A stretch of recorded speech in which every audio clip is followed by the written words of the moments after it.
Thank you. Good evening, everyone, and welcome to this PCC meeting. I'm Councillor Jeff Payne, and I will be the chair for the planning part of this meeting. Firstly, I just want to welcome members of the public and advise them that the meeting will be recorded, and a recording of the meeting will be made publicly available on YouTube and on the council's website. I'd like to acknowledge that we are in the country of the Wurundjeri Woiwurrung, and I pay my respects to their elders, past, present, and emerging. This is land that was never ceded and a history never told, and I would like to acknowledge that. Presentation has started. No, we're going to keep going. Oh, good. Number 3, apologies. There are none, so we'll move on to item number 4, which is confirmation of minutes. I'm looking for someone to move the confirmation of the previous Planning and Consultation Committee meeting. Thank you, Councillor Eyre, and I'm hoping that can be seconded. Thank you, Councillor Perkins. Do you wish to speak to that, Councillor Eyre? Should I read the motion out first? Or yes, please. The recommendation that the minutes of the Planning and Consultation Committee meeting held on Tuesday, the 12th of October 2021 be confirmed, which is attachment 1. Thank you. And Mayor Perkins, would you like to speak to that? No. No, we'll put it to the vote. All those in favour? And that is carried unanimously. We'll move on now to disclosure of conflicts of interest, and I'll put it to the councillors to ask if there are any conflicts of interest tonight. Yes, Councillor Stockman. Thank you, Chair. I'll be disclosing a conflict of interest on consultation matter PCC 034/21. Thank you, and you'll alert us when that happens, and we will make arrangements to have you leave the meeting and return afterwards. All right, we're going to move on now to the one and only item of the planning part of the Consultation Committee meeting. It's PCC 029/21, Amendment C1240, to apply the heritage overlay permanently to 50 Oatland Road, Plenty. And we have a couple of speakers who would like to speak to this motion, Kathleen Mead and Diane Vissaritis, and I'm just waiting to see whether Kathleen has been admitted into the panel. And I think she is arriving now. She is on screen. There's Kathleen, she's on screen. Kathleen, you have 3 minutes and the Zoom is yours. Hello everyone, thank you for your time. I have been asked to say a few words to clarify our situation. I will be referring to my notes, that way I hope to have it all in sequence or else I'll jump all over the ship. I'll start at the beginning. I had a road accident June 82 when Matthew was 4 years old in Box Hill. A chap drove straight through a stop sign. In a moment of time, our life was changed forever. Matthew was in St Vincent's Hospital for 6 months, unconscious for 3 months, never spoken a word since. Left him profoundly brain damaged and totally dependent.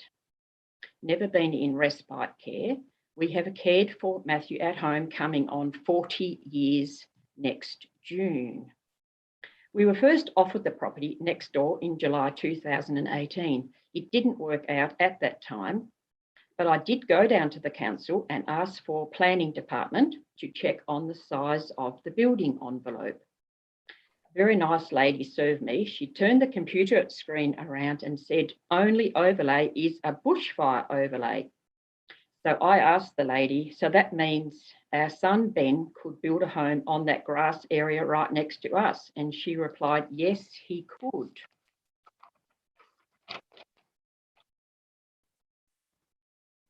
So I took from that 3 years ago that nothing has changed in the 3 years.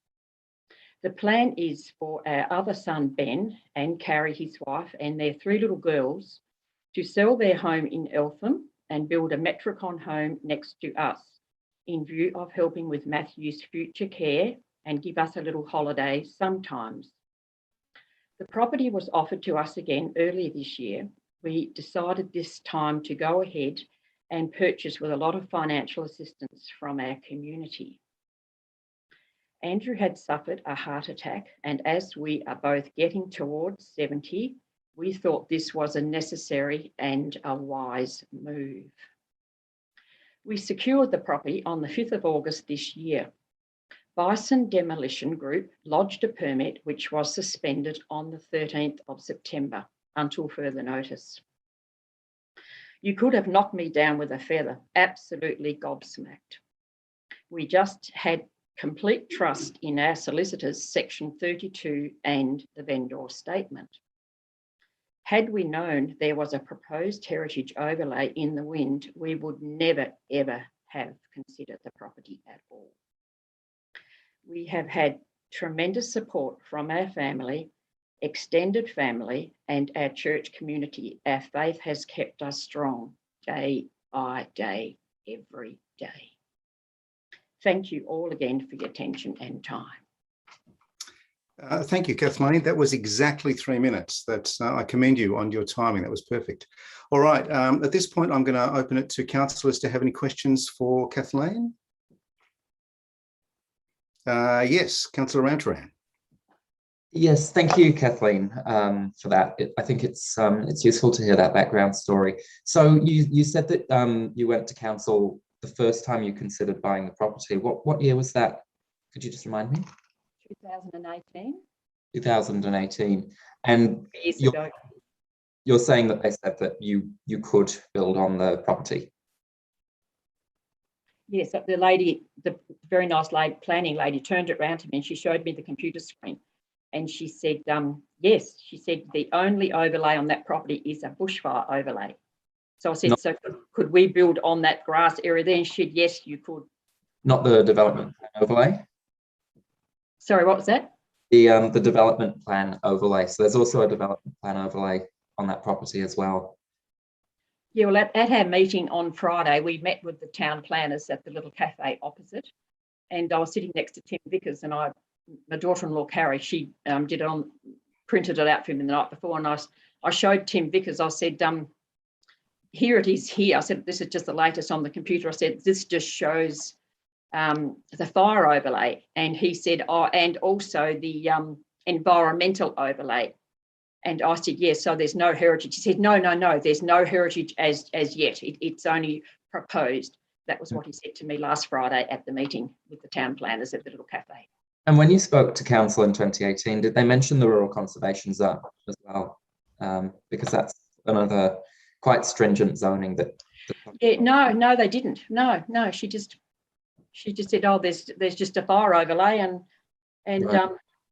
Yeah, I was just inquiring as to actually the size, because John's house is just a tiny little house, and I just went down there purely just to see the size of the building envelope. So she swung the computer around and told me that it's actually only a fire overlay. Right, thank you. Okay, so they didn't mention the rural conservation zone, but that would have been on your section 32, I'm presuming. And you didn't inquire more recently when you went to purchase the property earlier this year? No, we left it all entirely with our solicitors. We had great faith in our solicitors. Of course, the section 32 and the vendor statement is really the real estate Bible. So we just entirely went with their expertise, and we were just very restful that they did it all for us. Right. Okay. Thank you. So it's good to clarify that. Okay, Councillor Egan. Thank you, Councillor Payne. Hi, Kathy. I presume you know that, or knew that, both in 2018 and the other day, that your current property has an RCZ zone as well, but and the one you're wanting to purchase had an RCZ in terms of the zoning, not an overlay. Yeah. So I can understand why you wouldn't, if you've already got one, there wouldn't be any difference in inquiring, because the building envelope would be the same with what you've got. Having looked at the property and the maps and all the rest of it and met with staff, it would be a lot easier to get a permit for the block you have purchased rather than where you are, considering it's very sparsely treed. The current house sits right in the middle. So I presume planning have talked to you about that? Yeah. And just as a matter of interest, it's been put to councillors that perhaps this was some sort of underhand or secret way of getting some sort of church building on the site. Is there any truth in that rumour? No, not at all. No, we live on an unsealed road, just full of potholes at the moment. And yeah, no, you only ever have churches really mostly on main roads, not on, you know, in back roads, on unsealed roads, and all our little churches we have at the moment are mostly on main roads. And yeah, certainly not. I wouldn't entertain the thought for a second of having a church next door. Okay. And one final final question. There's been some chatter also about whether you're intending to subdivide or not. I was under the impression that you weren't going to subdivide. No, we did look into it 3 years ago when we looked at the property at first, and look, it hasn't worked out. We haven't purchased any extra land, and we haven't got enough land at the moment to subdivide. Yeah, But that's what I thought. We're just getting older, and at the moment we're just looking forward to Ben can build a house next door to us, and you know, we might be able to have a holiday, because we have looked after Matthew for 40 years, and wherever we go, drive to Sydney or drive somewhere, we always take Matthew with us. But it's you know, whatever you put, whatever's given to you, you take it, and you just accept it and go on day by day. And so he's been with us for 40 years next June, and never been in respite care. Thanks very much, Kathy. Okay, Mayor Perkins. Oh, Thanks, Councillor Payne. Kathleen, so, you know, in terms of the heritage overlay, it's not the end of the world, and there would be a long process after tonight to apply a planning scheme, you know, to apply another overlay. It's through a statutory process, planning scheme amendment. There, you know, if you object it, there'll be a planning panel and other people looking at the merits of the overlay beyond council. But are you sort of the belief that it ruins all your plans to be able to put a dwelling or the type of dwelling that you wanted? Like, have you looked into any possibility of, you know, if you had to retain the existing building in terms of, you know, the front of it at least, is that just not feasible? What's the real issue there? Yes, it isn't really feasible. The old place is literally tumbling down, and there's bricks shoving underneath the stumps and whatnot, and the weatherboards are all crumbling off, and you can't put the windows up or down. They've just got bricks in under them, holding them up because the house smells so much. But the previous owner, he gutted it all out, so it had asbestos all through the house, and the house is just mould, and it's just terrible. I won't go in there unless I have rubber gloves on. It's just absolutely terrible. But my son Ben only plans to build just a very ordinary Metricon home, and Metricon have kindly said that they will build a wider passageway and they will do a disabled bathroom. But Metricon don't build onto facades that are crumbling down, and I've just absolutely had it. And it just would not be viable for us. You know, I can see where you're coming from with the heritage overlay and that sort of thing, with, you know, but when I first heard about it, I thought this isn't Como House or Ripon League, you know, but then we've got very good friends out in Diamond Creek, and just right behind them there's a dear little cottage called the Ellis Cottage, which is very, very cute. But old John's house next door is absolutely nothing of the sort. It is totally just an old, terribly dilapidated dwelling, and he had a new roof put on it 10 years ago, and the chap he just sold it he's got a big brand new electric fence right across, electric gates, and when you're actually driving along the road, all you can see from the road is actually the brand new red roof. And John got a new bathroom put in. The district nurses wouldn't even come to the house because there was asbestos all through the bathroom.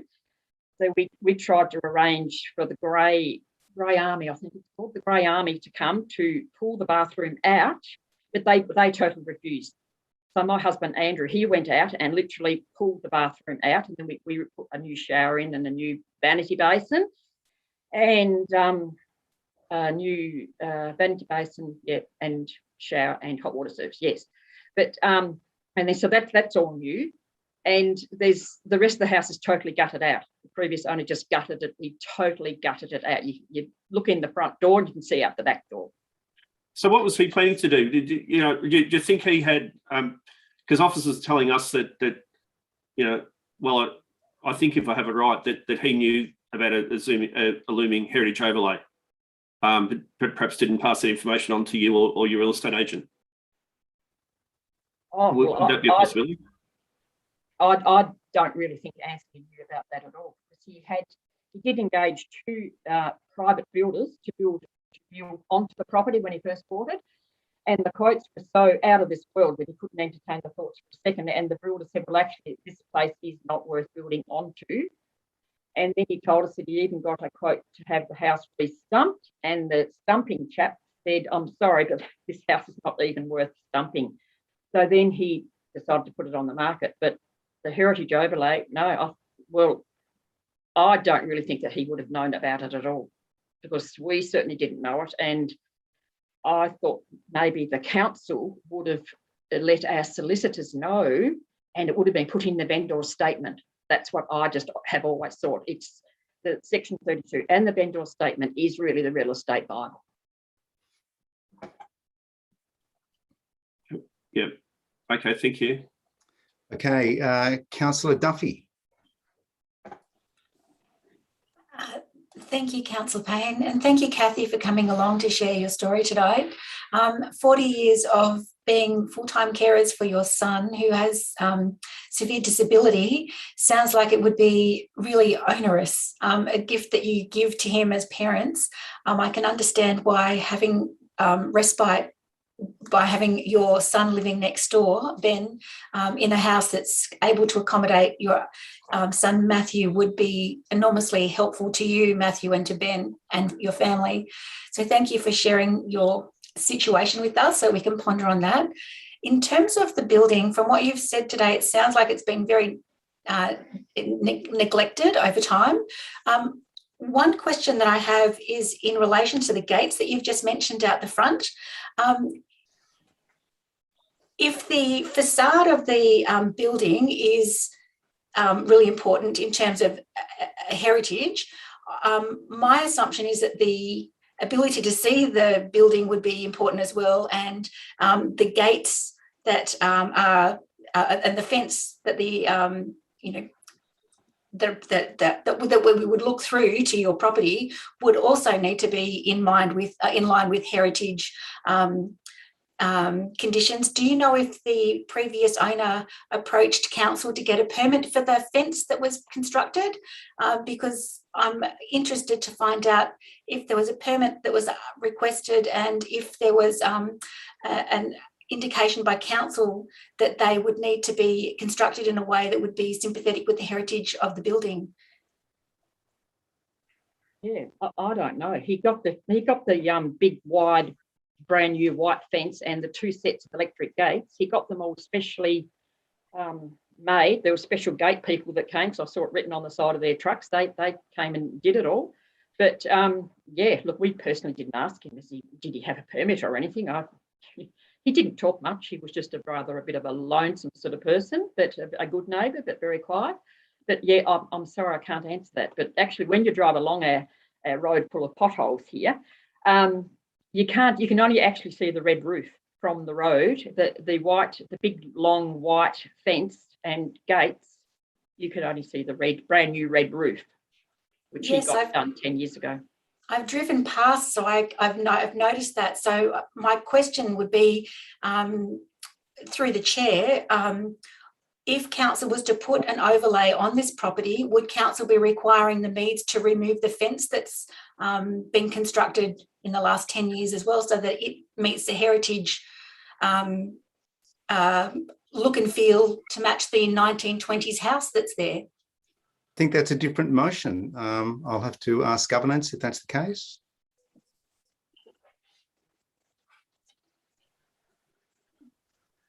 Apologies, I was trying to find the unmute button.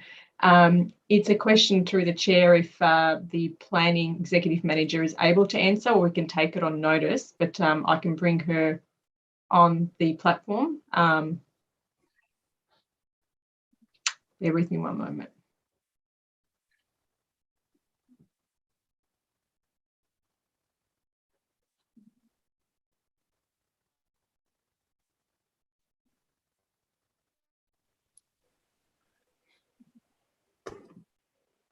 Good afternoon, Council. Good evening, councillors. Can someone please just repeat that question for me? I just lost a little bit of it when I was transferring over. Councillor Duffy? Thank you, Rosa. I'm curious to find out if a heritage overlay is put onto the property. Well, two questions. Firstly, there's a large fence that's in front of the property. The assumption is that that has a permit and that council provided a permit. So that could be information to be found out at a later stage. But the question for now is, would the Meads be required to remove the fence that's been constructed at the front of the property because it's not in line with the heritage look and feel of the 1920s farmhouse that they have purchased, if the heritage overlay goes ahead? Through the chair, the first answer is no. A fence doesn't necessarily require a planning permit, but there may be other controls that may require it. So we'd have to dig a little bit deeper into that. But under the zone provisions themselves only, it wouldn't necessarily have required a permit. If I turn to whether the heritage overlay and the way that that operates, it doesn't require that a place that is included in the heritage overlay be visible to members of the public from public areas, so from like a road reserve. So a tall fence could be constructed and that would be perfectly legitimate. The heritage overlay is quite separate to, I suppose, historic trails, and the purpose of historic trails being open for people to view and appreciate places of historic interest. The heritage overlay seeks to protect, enhance and conserve places of significance to the place, to the council area, or if it's of state significance, to the state. It doesn't necessarily require the owner to make the place visible from any public areas or accessible to the public. So the fence, in consideration of the heritage matters, is inconsequential. Thank you, Rosa. Thank you, Rosa. And if there are no more questions for Kathleen, I have one more submission to read. Oh, yes, Councillor Eyre. Thank you. Maybe, Rosa, while you're here, thank you, Councillor Payne. I just have a question. With the Section 32 and a solicitor or whoever's charged with that role, do they come to council and ask for information? How does that work? How do they get the information into the Section 32? Through the chair, the Section 32 is information that is obtained. Essentially, anybody can look up the zone. And the overlays applicable to the property. They don't necessarily have to come to council. But the Section 32 will only show the zone and the overlays and any plan scheme provisions that are applicable and are in the planning scheme at the time that the Section 32 is created. It does not show proposed zone changes or overlay changes. That is a requirement of the owner to come to council and inquire about the property and any proposed amendments before purchasing the property. Okay, so whoever's preparing that doesn't come to council and say, give me all this information. They extract that information themselves and put a Section 32 together. Is that correct? Property report can be obtained from the state government, and that would give them all the necessary information with regard to zones and overlays in the plan scheme at the time of generating it. Okay, thank you. All right, I am looking for any further questions for Kathleen. Just one quick one. Kathleen, I was just trying to orientate myself and looking at Google Maps here. You own the property to the north at 56. Is that's where we're at? Yes, yes. Yep. Great, thank you. All right, thank you, Kathleen, for your submission. I am now going to read a further submission from Diane Vissaritis. and it goes as follows. My name is Diane Vissaritis, and I've lived in Plenty for nearly 30 years, where I continued my real estate career in Plenty and the surrounding areas. I'm now semi-retired, but continue to take a keen interest in real estate in Plenty and the community of which I helped build all those years ago. I first met Kathy and Andrew Mead 12 years ago when they were looking for an appropriate home in Plenty to meet the requirements for their son Matthew, who has very special needs. He's 97% incapacitated and can only move his head and eyes on command due to a devastating car accident 40 years ago. And they've looked after Matthew all that time. They purchased the property at 56 Oakland Road, Plenty, 12 years ago. 6 months ago, they purchased the land next door at 50 Oakland Road so their other son, Ben, could build a house in order to help with the care of Matthew. They paid a premium price for the land. The house is uninhabitable and has no authentic features whatsoever. The house has no walls and a fibro-filled in back veranda enclosing the kitchen, bathroom and toilet. It's my understanding that the Meads inquired with Metricon Homes with a view of discussing a plan for a house. The Meads engaged a demolition company to demolish the house, but when that company applied to council for a permit, council refused, as they said there was a heritage overlay pending on the house, which was the first time the Meads had heard of such a thing. After doing their due diligence, thoroughly checking the vendor statement in section 32, there was absolutely no mention of a heritage overlay pending in this document when there legally should have been, especially in the planning certificate, which council would have prepared for the solicitor who prepares the vendor statement. If the Meads had known about this overlay, they would never have bought this property in the first place. Apparently, the pending overlay was established merely by a drive-by assessment from the road in 2016, and the person or person noted the address as well as other properties on their drive-by adventures. No one from council has ever inspected the property at 50 Oakland Road. Mr. Leas lived at 50 Oakland Road and lived there for a very long time and became a very good friend of mine when I first moved to Plenty. He enjoyed the company of Kathy and Andrew next door, and I know firsthand that they were exceptional neighbours to him, frequently supplying an evening meal and looking out for his welfare for many years until his passing 2 years ago. Neighbourly attributes rarely seen today, unfortunately. Thank you, Diane Vissaritis. All right, well, those are our two submissions. I am now calling for a motion. And Councillor Stockman. Thank you, Chair. I'd like to move an alternate motion that Council 1 abandons proposed planning scheme amendment C1420 to apply the heritage overlay permanently to 50 Oakland Road, Plenty. 2, notifies the landowners of 50 Oakland Road, Plenty of Council's resolution. And 3, notifies the Minister for Planning of Council's resolution. Thank you, Councillor Stockman. Do I have a seconder? Okay, thank you. Second. Councillor Egan. Thank you. And Councillor Stockman, would you like to speak to this motion? Yes, please, Chair. This is one that I've been quite involved with, and I've made plenty of contacts with both Andrew, Matthew Mead and also Kathy Mead.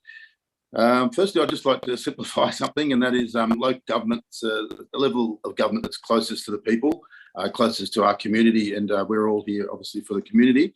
And then just with this particular issue, I'd just like to simplify that. The council, which I'm a part of, created a watch list, a priority list, which we call it as well. And that's to get some heritage significance, which we're all for possible places, but it's actually a watch list, so there's no actually heritage overlay on there at all. So this, a year ago or 20 years ago, or even 2 years ago, this wasn't the case where an innocent person could go, do their due diligence, trust the system that protects them, the section 32, and they'll obviously be protected by that. So currently there's no heritage overlay on the property. There is that watch list, and also some other people giving some advice on some things too. I just wanted to say that the Meads are of good standing. They're good people. I've determined that by meeting them several times. They're ageing and they've worked hard all their life. Those obviously aren't primes. They put their livelihood on the line to create a succession plan for not only Matthew, their son, but for Kathy Mead herself, who must be exhausted with Matthew's being his carer for 39 years. During the COVID lockdowns, her husband had a heart attack, and this prompted them to take a big loan, a massive loan for them. And it certainly has put them in an awkward position right now if the heritage overlay was to be applied. Well, fellow councillors, we're back here tonight, and we have we've all done our due diligence on this matter. It's come up. We've had a few weeks to do it, and if we can sort of try and help this family through what they're going through, or I think it'll be devastating for the family if we go against the motion I'm putting up now. I do thank the councillors that did take the opportunity to catch up with the Meads and hear and see the human story behind this case. Look, I've mentioned a lot about the Lees family as well. Don't want to say obviously anything negative about them, but we do want to try to not immortalise them, but we want to try and capture some of the heritage that they had, and they were very upstanding citizens in the area, and so are the Meads as well. And the Meads, obviously, they're looking at their present and future as well. Somebody obviously had to live there 100 years ago. I just know it's easy to sit back and accept the officer's recommendation. I do it quite often. We've got some fantastic officers on council, and we do that. It might be a case of sort of just rubber stamping, but I think there are exceptions that can be made, and I think today is one of those. And I certainly like to put my feet into the Mead shoes, and if I did that, I certainly would feel very distraught at the moment. We were very caring, and we're very caring about anxiety of our youth, but this doesn't mean that we have to be less caring about the anxiety for our ageing residents. Matthew, he's disabled, and I believe he's probably the most disabled person in all of Nillumbik, you'd think. Can basically just blink his eyes. And while we spend a lot of money on sports grounds and sports facilities and trails and so forth, and all these great things, also too, we shouldn't be less caring on people that are disabled, and just the future for the Meads. I think it's without there's no nothing negative of what they've done.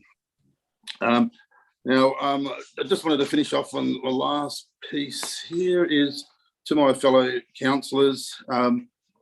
I don't raise a motion too often. I rose one earlier this year, and it was about the Civic Drive roundabout, which was a big safety issue for me there. But this one, I'm very obviously keen to seek an exemption to what we're trying to achieve with the watch list, and I do ask you to really look at the Mead story. This will crush them. It will crush them emotionally. It will crush them physically and financially as well. So I please ask you to support my motion. Thank you. Thank you, Councillor Stockman. Councillor Egan. Thank you. When I became a councillor over 5 years ago now, my intentions were to assist residents and cut through the red tape with a multitude of issues that people come up against in council, really to the best of my ability. Sometimes I've succeeded and sometimes I haven't. Often far too much emphasis, I think, is put and placed on the actual issue or the policy or the plan, rather than showing some basic common sense, compassion and empathy and downright common decency for the situations people find themselves in. This is one of those times. In those 5 years, I've agreed with many heritage overlays that have come up in this Shire, and I think there's only one other time I've voted against it. But this is one time where we need to show some sympathy and compassion to this family. As we've just heard from Kathy herself, they originally moved into the Shire some 12 years ago, and about 3 years ago, they looked at acquiring the property next door for the sole purpose of building a home for their other son and family and their disabled son, Matthew, whom they've cared for full time since he was the age of 4 after being severely disabled. The entire process has taken a long time. It was a massive decision for them, and they finally bought the property in April this year, and it only settled in August. Only a short time later, they were informed that there was a heritage overlay about to be applied to the site, which would have major consequences and financial limitations on their ability to build the desired Metricon home, which has been designed to suit their son's specific needs. They're not wishing to subdivide, as has been asserted by its son, nor do they want to put a church on the property. They have done their due diligence. I know some councillors have said they haven't and they should have been banging on council's door, but this is something that needs to be changed, not just in this case, We need to somehow get this watch list out and get things like this on the Section 32. They did talk to council, Kathy did, some 3 years ago when the idea was first mooted, and no heritage overlay was in the wings then. And they took their time. As for them, it was one of the biggest decisions of their lives, and all along they've thought that they were doing the right thing for their disabled son. As we only know too well, Nillumbik's planning laws are incredibly difficult to navigate at the best of times, and their solicitors did what they thought was a good job, but they've been caught up in a situation not of their own, but a bureaucratic red tape. They're not spring chickens, they won't mind me saying that, and the stress of this on the arrangements for their son's succession plan for his care after they've gone are taking their toll. Yes, they can renovate and build on, but they don't have the funds for this, which is why they've chosen Metricom as a volume builder to build the house. It is in such a bad state of disrepair that renovations and restorations will be incredibly expensive and time consuming, and they can't resell the property and get their money back. I know I've gone over time. I've already mentioned about the Section 32, but this is one time where we as councillors should show compassion, empathy and some plain old kindness and throw this proposed heritage overlay out. Thank you. Thank you, Councillor Egan. Are there any other councillors wishing to speak? We've got two. Quick draw. I'm going to go Councillor Duffy first, please. Thank you. Just taking myself off mute. I would like to concur with what Councillor Egan has just said. I believe that we as a council need to be compassionate. I understand there are rules and processes in place, and heritage protection is very close to my heart. In this situation, I applaud the Meads for the way they have been able to show resilience and love for their family, and the fact that one son is wanting to come and live next to the parents to be able to look after the brother and assist the family. I'm not torn in this decision at all. I've listened to all of the things that have been put forward, and in terms of coming to council, I wanted to be able to make a difference in terms of helping the community and putting community at the heart of the decisions that are made. And for me, this is similar to the reasons for why I voted for the hospital in Nillumbik. I would like to look at how we're able to assist this family to reduce their stress, to improve their quality of life, and to, ensure that council is actually helping people live their lives in Nillumbik rather than exhaust and frustrate them and create pain through more expense. So I'm very grateful that Kathy has spoken with us today so that we could hear from her, and that she afforded me some time over the phone so I could listen to what she had to say. So it's very much, I think there are times that we need to be mindful and be able to bend the rules, and council doesn't have an overlay on this property and has had ample chance to be able to do that. And from what I've understood has happened here is that the Meads have done nothing wrong. They have ticked all the boxes, and the box that is now being presented to them as one final hurdle seems to be a little bit too much to bear from my perspective. Okay, thank you, Councillor Duffy. Are there any other councillors wishing to speak? Mayor Perkins. Thank you. I won't be supporting the motion tonight, although I certainly do sympathise with the Meads. And the irony to me is that, in contrast to what Councillor Egan sort of said, I think the Clark Egan Council the last 4 years actively opposed every heritage overlay that was proposed to be put over 4 years. Indeed, this property would have already had a heritage overlay some years ago if it wasn't for that stance to stop heritage overlays going on private property. It was something that I was very uncomfortable with. It's playing out now. It is a shame, and I'm very, very sorry that the Meads have been caught up with this, because if the heritage overlay had been applied 3 or 4 years ago, as was planned, obviously they wouldn't have built the property or bought the property. It looks like, and I take them on their word, they didn't know that a heritage overlay was looming. Perhaps a little bit extra due diligence and going to council just before the purchase would have helped, and I think, and they might have been able to walk away from the sale, or at least get the property for a reduced price. But I'm very sorry that the Meads have been caught up in this. I've sort of had some contact with their cousin Adrian for many years. I've been on council for 12 years. Their church are right across planning. They're very good at planning. They know what they're doing. I speak to planners in terms of how easy they are to work with. They are very easy to work with from the planner's perspective because they know exactly what they're doing. So, it's unfortunate that this one hasn't worked out. This isn't the end of the road. I don't see it being impossible task to make this building work into the future. Indeed, this is the first step in a fairly long process. Supporting Councillor Stockman's motion tonight will demolish the building, demolish a heritage building that's significant to the local community, significant to Nillumbik. It's got the heritage citation work's been done. I'm not going to authorise personally for that building to be demolished tomorrow in supporting this motion. So I'll oppose Councillor Stockman's motion, and I'll be moving potentially, if I'm allowed to, an alternate motion, which will be the officer recommendation if this motion fails. Thank you. Thank you, Mayor Perkins. Are there any other councillors? Councillor Ramcharan. Thank you, Councillor Payne. Look, Richard, I applaud you for everything you've done on this as the ward councillor. You've obviously got a big heart, and you really care about these people, which makes it really difficult for me to vote against your motion. But I'm really sorry. That's what I'm going to have to do.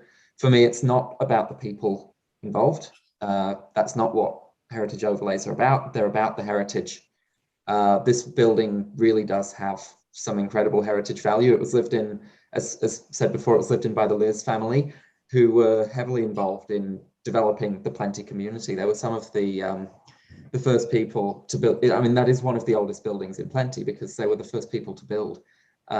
They set up the tennis club, they set up the hall, they got the community going, they grew vegetables, and they also are rumoured to have been the people who drove around night collecting effluents from different properties at the time. So they were sort of the sewage network, and they grew wonderful vegetables, so recycling, which is good. So it really does have some history, that house, and it also is a symbol of interwar subdivision, still quite intact from the front, and tangible evidence of a farm smallholding dating from the interwar period, to quote the heritage citation. So it would be devastating to see that heritage lost. And that's why it's really important, I think, to have that heritage overlay, because we have a view of that broader community and our broader heritage. And that's why I support putting a heritage overlay on the property. That doesn't mean I don't have empathy for the Meads. I really, looking at what they've been through and what they've done to support their son, they are wonderful people. And I really, really do applaud them. And I hope with all my heart that they'll be able to make this work. But I do have confidence that they can make it work. The overlay will not kill their plans. They've already got the RCZ1 development plan overlay and bushfire management overlay to work around. And I think they'll have plenty of issues dealing with them. The heritage overlay likely will end up being the least of their worries. But there are options. They can decommission the building without demolishing it and still build a home behind it. They can renovate it, extend it out the back. There are so many things that can be done. So this isn't the end of the road for them if the heritage overlay gets applied. There is still plenty that they can do. And I really hope that they'll be able to make that work. In terms of due diligence in the section 32, this is because it's a proposed overlay and a draft citation, it is not something that can possibly go on a section 32. There's no space for it. That's a state government mandate. So you can't have that put on a section 32. Council could not have requested for that to be there because it doesn't fit. And that's why it's really important for people to do their due diligence. And while I acknowledge that the Meads did do that and did come to council in 2018, it really is critical to contact the planning authority regularly during the purchasing process, and to come 3 years later and purchase the house. Well, anything could have happened. So that's why I believe due diligence wasn't done in this case. Thank you, Councillor Ramcharan. I am looking to see if there's any other councillor wishing to speak. Councillor Eyre. Thank you, Councillor Payne. Firstly, I'd just like to say thank you for Kathy coming. I didn't acknowledge her before when I spoke to Rosa, so my apologies for that. So thank you for coming. Up until this point, I still wasn't quite sure where I was going with this, because I had two sides sitting here, and I hear the Meads and their family circumstances, and that is really, it's hard to hear those things. And I think by the situation they find themselves is creating a lot of stress for them, and I acknowledge that. I also look at this building, and I'm looking at all the information that's been supplied, the heritage documents, the photos, the background, the information, as Councillor Ramcharan spoke to. And I feel that it would be quite sad to lose that heritage, because it's for the community, it's history, and that would be lost. And I appreciate the Mead situation, but I feel that losing the heritage and the history that comes with that, that's very important to the Plenty community. I feel that I can't support Councillor Stockman's motion. I do thank Councillor Stockman for putting in so much work behind this, and appreciate where you're coming from. But that's my feeling right now. So thank you. Thank you, Councillor Eyre. All right, I'm just going to make a quick statement before we go back to Councillor Stockman. Is that right, through the chair? Prior to, are you wanting to, sorry, through the chair, are you wanting to speak to the matter, or yes, you can make a statement prior yeah. to Councillor Stockman if he wishes to do a writer reply? Okay, just a quick statement to say. I wish to state that whilst I have previously expressed a view on the matter, as a councillor, I recognise and accept that I have a statutory responsibility to represent and act in the best interests of the Nillumbik community when participating in decision-making of the council.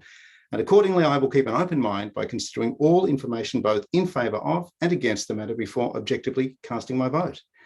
And at that point, I'll hand over to Councillor Stockman for right of reply. Thank you, Councillor Payne.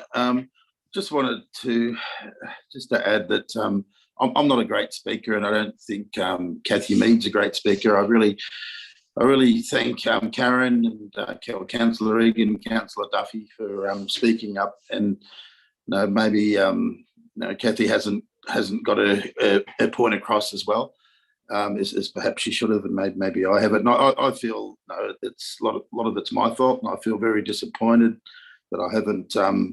And I actually think the council needs to do a little bit more to alert residents of this as well. If we go back to June when we first put the heritage overlays on, not overlays, these are just watch lists. I could be promoting it every day. There's a watch list, so people do their due diligence and they find this out. So these sort of things don't happen. But what's happening is they've become the scapegoat for all of this. And maybe we look at it as a council, we say we're going to draw the line in the sand and just, we're talking about aged population, and even worse, it's it's just sort of failed the family that's that are very, very good. They're decent in every way, and I'm not making that up in any possible way. I don't actually I don't there's no connection with me and the Meads apart from what we've been doing, and I think that they're very, very good people, and I really sympathise with them as well, and all the things that we stand for. But I'd still like to know, before we make the votes, that you just think about it. I don't think, in order for these things to continue going on and on, I'd have to keep coming up here and putting an alternative motion in, which I don't think I'd be doing all the time. And this is, as we said, the most, well, he would be the most handicapped person in all of Nillumbik, and they're just trying to support his future. So, thank you. Thank you, Councillor Stockman. Councillor Duffy, do you get another bite of the cherry? I'm not sure how this works. I'm going to go through governance. We go to the vote now, or keep going? It's a question through the chair. Is it too late for a question through the chair? The debate has been had, depending on the question, through the chair, but the debate on the matter and the closing remarks from Councillor Stockman, right of reply, has been had. Depending on, I don't know, I'll leave it to the chair if he wants to allow the question. I think we're at the point of the vote now. I think everyone's... Just through the chair, we have lost Councillor Perkins. He has been having, I've got him in the waiting room, just bear with me. He's having some technical issues in terms of connection, but I've got him back on. I'd say he'd want to be part of the vote. Just one moment.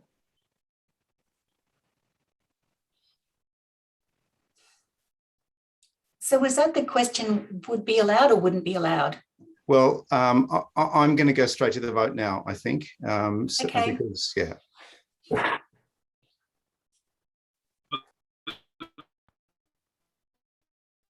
and Mayor Perkins may be connected.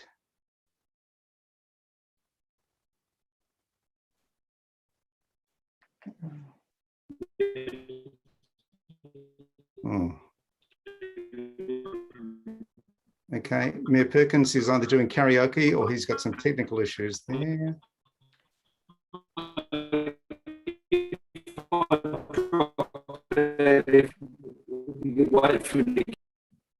Okay, sorry, no, he's gone again. Through the chair, we've lost him again. Sorry about this, ladies and gentlemen. We are just reconnecting with Mayor Perkins.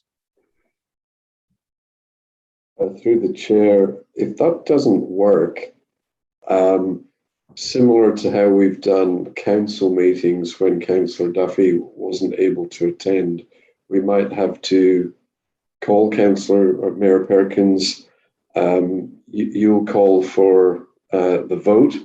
All those in favour and against, and we'll hear via the phone if this doesn't work.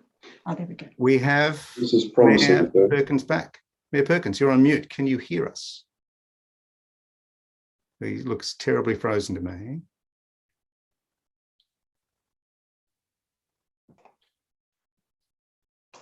Can I just ask, through the chair, Blaga, if I were to move a procedural motion that we proceed to the next business, is it possible to come back to this once Councillor Perkins has got his internet sorted? This one, we have to have a motion, the motion's on the table. We have to have a decision on the matter in order to be able to proceed. I'm not sure if Mayor Perkins can hear us. Hang on, I'm on two devices now. I just need to shut one down.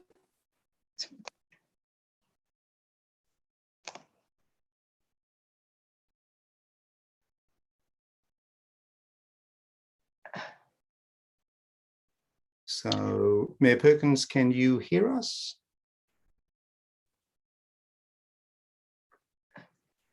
The joys of being a rural councillor. Yeah, it's Houston, we have a problem. So if Mayor Perkins were to call someone and we were to do the phone method through the chair, who would he call? Is it? I'm happy to vote for him. Sure. I'm just about to let him back in, sorry, through the chair, councillor back in, just hopefully this will work. One more time.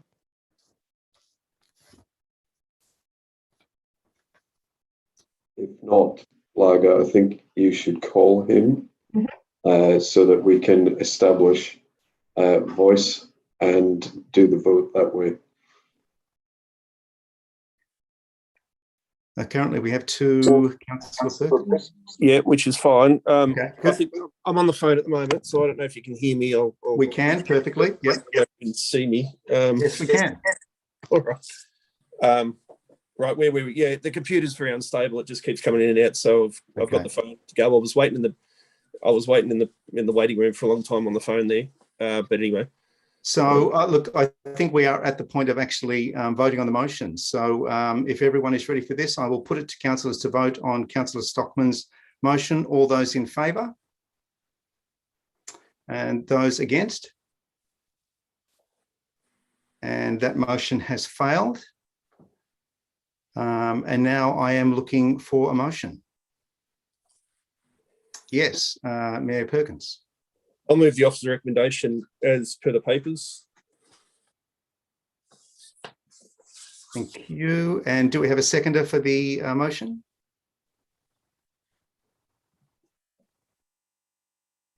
Thank you, Councillor Ramcharan. Okay, Mayor Perkins, would you like to read the motion?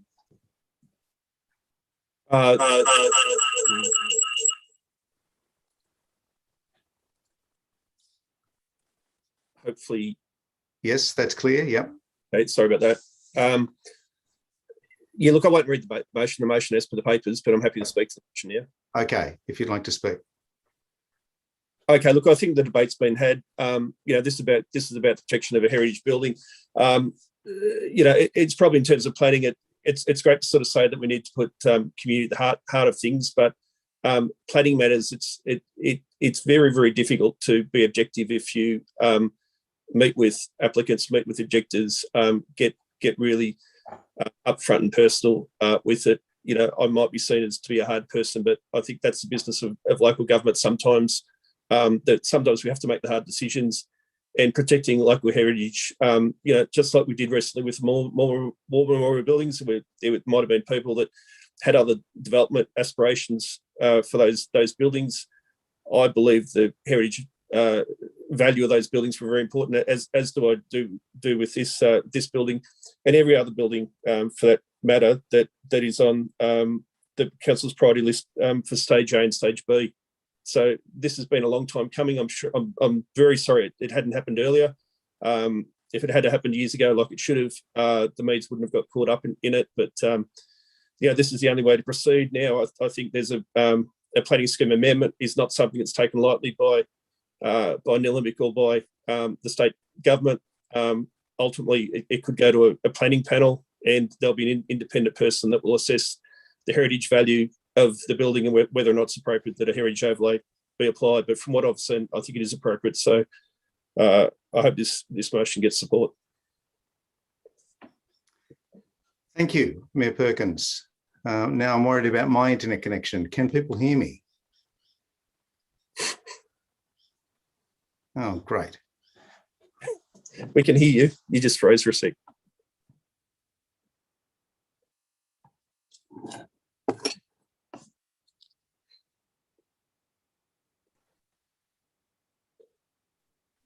I think we've lost the chair.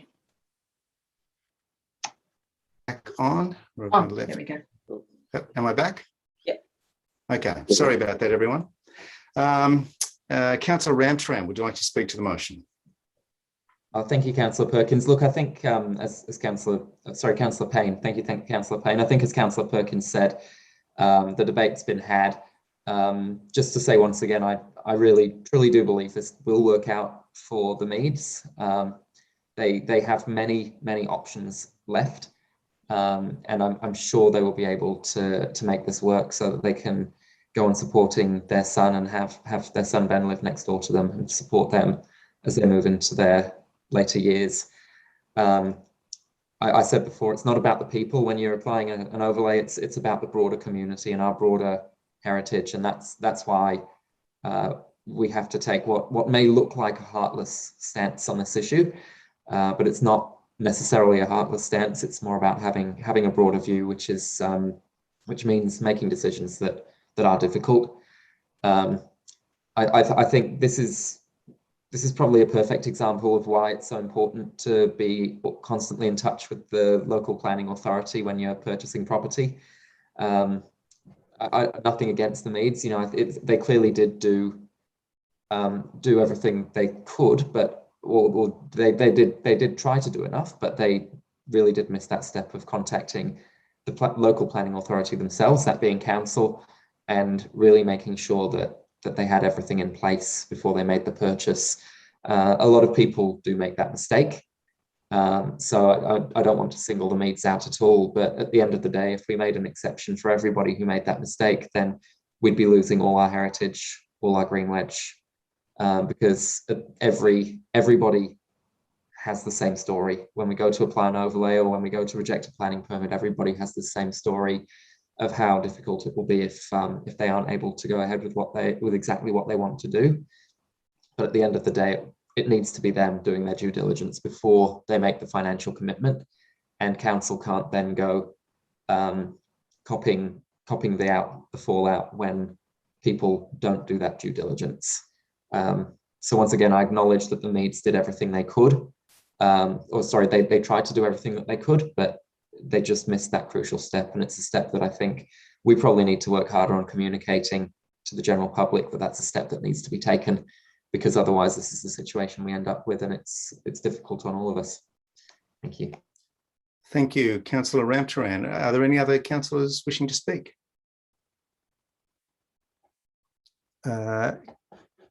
Yes, Councillor Duffy. Thank you. From my perspective, the debate hasn't been had and finished. There is still time for people to change their mind on the way that they would like to vote with this. I hear that people are saying, if we do this for one, we'll have to do it for the others. I don't believe that there's a floodgate of these situations that would be taking place. And, I can't see that for every other heritage property that is on our watch list at the moment, that the family circumstances of those people are as intense as the family circumstances that affect the Meads. And I do go back to the point that, if council had done its job in providing heritage protection for these properties when they were first put forward in 2016 on this list by the can't quite speak. I'm very emotional about this topic. In 2016, then we wouldn't be in this situation, and the Meads wouldn't be in this situation, and none of us councillors would be in this situation, which is fraught with emotion. So as I said before, heritage is something that's very important to me. If we were to apply what's been discussed tonight about how important heritage is, I would imagine that we would have far more heritage trees in Nillumbik. The 200, 300, 400-year-old trees wouldn't have been cut down or be allowed to be cut down. We would have far more acknowledgement to Wurundjeri heritage in this shire. So I don't think cherry picking is the right time, and I don't think this is the right property to say we really need to be espousing heritage protection for Nillumbik when we've had so many heritage properties demolished over time, or through neglect, or just through will of the owner. And this is a very different situation to the heritage protection that was enlisted for the Old Shire office, the War Memorial buildings in Eltham. They are community buildings that were put forward as a memorial after the Second World War for land purchased by women, a concept put forward by women of this community. It's very different to a family home. I don't think the drawing a comparison between council-owned property and having heritage protection versus a family home is the same thing. I do acknowledge that this property is a good example of the farming community back in the 1920s, but many of the buildings are no longer there, and the fence doesn't even reflect the original charm of this property. In the notes that are attached to this report, it says that there was a wire fence at the front of the building, and that was replaced recently, and it is so high now, and it's electric in its operation, it doesn't even fit the heritage standing of the building that's behind it. So, if we're going to protect heritage, I would like to think that we protect heritage in its entirety and have things look the way that they're meant to be. Thank you. So I'm out of time. I'll leave it at that. No worries. Thank you, Councillor Duffy. I think we have Councillor Egan wishes to speak.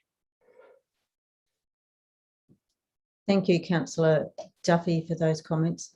Just to clarify a few things, I didn't meet with the Meads by myself ever. I've met with them with staff, so that puts paid to those comments by Councillor Perkins or Mayor Perkins.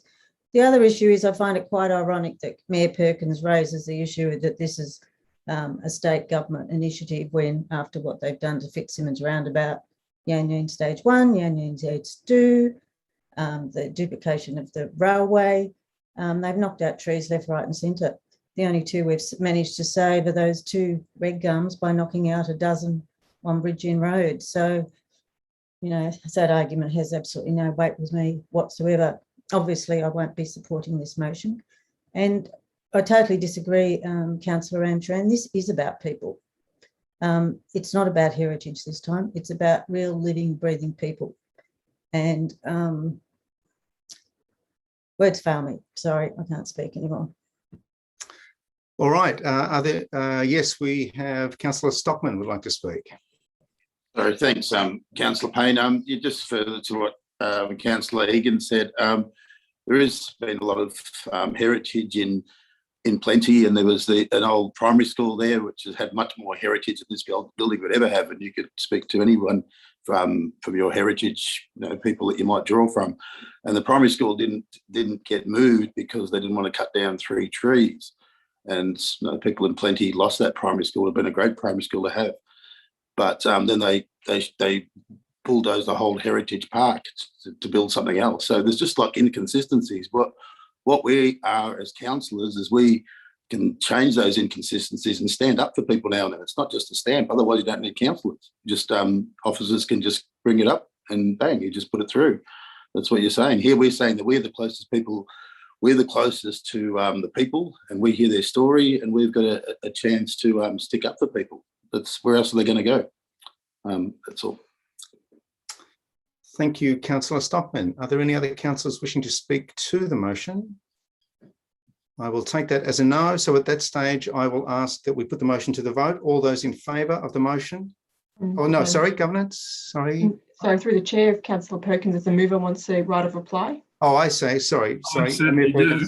Yeah. Yes, I certainly do. And that's a benefit of getting to move a motion, and now I'm not mayor, or I won't be mayor for much longer. I'll take every opportunity that I can get, especially when people say that I've said things that I haven't said. Like at no point, Councillor Egan, did I suggest or say that you had met with the Meads individually, privately, or as a group, or with officers or anything. I made no mention of you at all. Whatever you was talking about, the state government issue, again, I don't know what you're talking about in terms of what I'm accused of having said. Maybe we're on the wrong train. You said words fail you. I think your ears fail you, because to be accused of saying things only a couple of minutes ago that I didn't say, I don't really understand. But apart from that, happy to close debate. All right. At that stage, I will now put the motion to the vote. All those in favour? And all those against? That motion is carried. Division? Okay, so once again, I will ask that all those in favour of the motion, please raise their hands clearly where we can see them in front of the screen. Thank you so much. And all those against? Sorry, through the chair, you'd need to just call the names of those. Oh, I'm sorry. Once again, councillors, all those in favour of the motion, please raise your hands. And the councillors, we have Mayor Perkins, Councillor Ramcharan, Councillor Eyre and Councillor Payne in favour. And those against, Councillors Egan, Duffy and Stockman. Thank you. And that concludes the planning part of the tonight's meeting. I'm now going to hand the chair over to Councillor Ramcharan. Thank you, Councillor Perkins. So I will be chairing the consultation section of the meeting. I'm going to try and keep things streamlined, given we are already an hour and 10 minutes in. So the next item is the special rate renewal for Diamond Creek. We'll be hearing submissions tonight. The first speaker is Andrew Gillard on behalf of the Diamond Creek Traders Association. So Andrew, you'll get a little pop-up on your screen. There's a blue button you need to click just to make you a panelist. There you are, wonderful. And if you'd just like to turn your video on and unmute yourself, you'll be able to talk to us. Great, there you are. Just remember to unmute. There we are, wonderful. You've got 3 minutes whenever you're ready. I'm ready. Hello, everyone. Thank you for giving me the chance to have a chat about the Diamond Creek Traders Association special rate scheme. My name's Andrew Gillard, and I am Secretary Public Officer of the Diamond Creek Traders Association. The association was formed many years ago in 2002. That's a long time ago. We pivoted to a special rate levy, and I was there. that would better serve the landlords and traders of Diamond Creek in marketing strategies. The executive each year have given many hours of volunteering their service to the association and have successfully renewed the rate each 5-year term. Over the past 20 years, I've seen year after year the results and growth of our centre.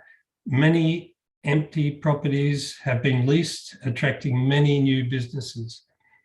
Over the past 20 years, I've seen year after year, employment has increased to a very high level. New buildings have been erected in accommodation to accommodate this growth. It is a fact that the marketing investment of the traders as a group has been very effective.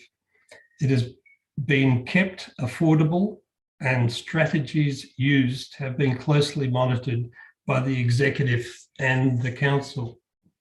We have been very lucky being able to employ very gifted marketing coordinators so that we could keep up with the many changes of approach needed to keep the centre fresh and alive in our customers' mind. It takes good budgeting, creativity and communication.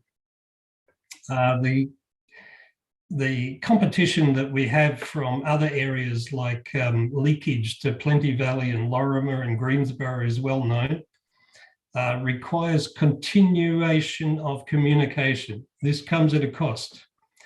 However, it is necessary to maintain the traffic to our centre and more customers checking their apps, social media, maps, and we have definitely changed our approach with more visual content. I'm in favour of the 5-year special rate. I'm in favour of the special rate requested by the association to maintain and build on keeping our place in the minds and hearts of our customers. I think that's it. A little more, but who cares? Thank you. You spoke well, that was good. Any questions from councillors? Great, thank you, Andrew. We'll send you back into the waiting room. And the next speaker is Claire Knoll on behalf of Osteologic Healthcare. So once again, Claire, you'll get that little blue button. Ah, there you are. You just need to press the unmute button, turn your video on. Wonderful. And whenever you're ready, you've got 3 minutes. Beautiful. Right. Good evening, CEO, Mayor, councillors, ladies and gentlemen. My name's Claire and I'm the president of the Diamond Creek Traders Association, as well as owner of Osteologic Healthcare. I'm talking tonight in support of the renewal of the Diamond Creek special levy rate. In the past 5 years, the special levy rate has been used to support many projects and maintenance within the town centre, some of which have included removing of graffiti from around the town, acting as liaison between council, state government and our members on many council and affiliated programs.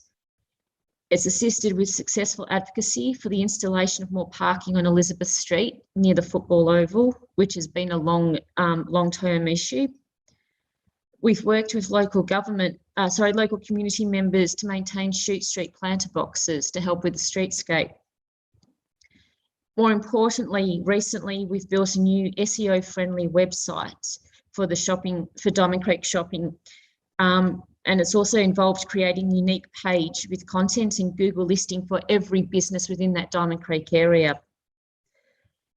The money's also gone towards producing and filming individual promotional videos for those businesses that opted to participate, as well as industry promotional videos for the fitness, automotive, finance and banking, home improvement, health and wellbeing, and hair and beauty industries. And it's also important to know that because it does cost a lot, those businesses are actually now able to own those videos and to use them for purposes that they want to. We've implemented a social media marketing strategy to help promote those businesses, whether it's both with social media, so with Facebook, and run successful Facebook ad campaigns as well, which has helped to drive more traffic and interest to those businesses within Diamond Creek. All of these ventures have been able to be completed by the funds raised from the special levy rate. And now more than ever, as we slowly try and return to whatever this new normal is and businesses are starting to reopen again, being able to create more support for those businesses in through that area is definitely required, and hence why the special levy rate is required as well. So as I mentioned before, I'm in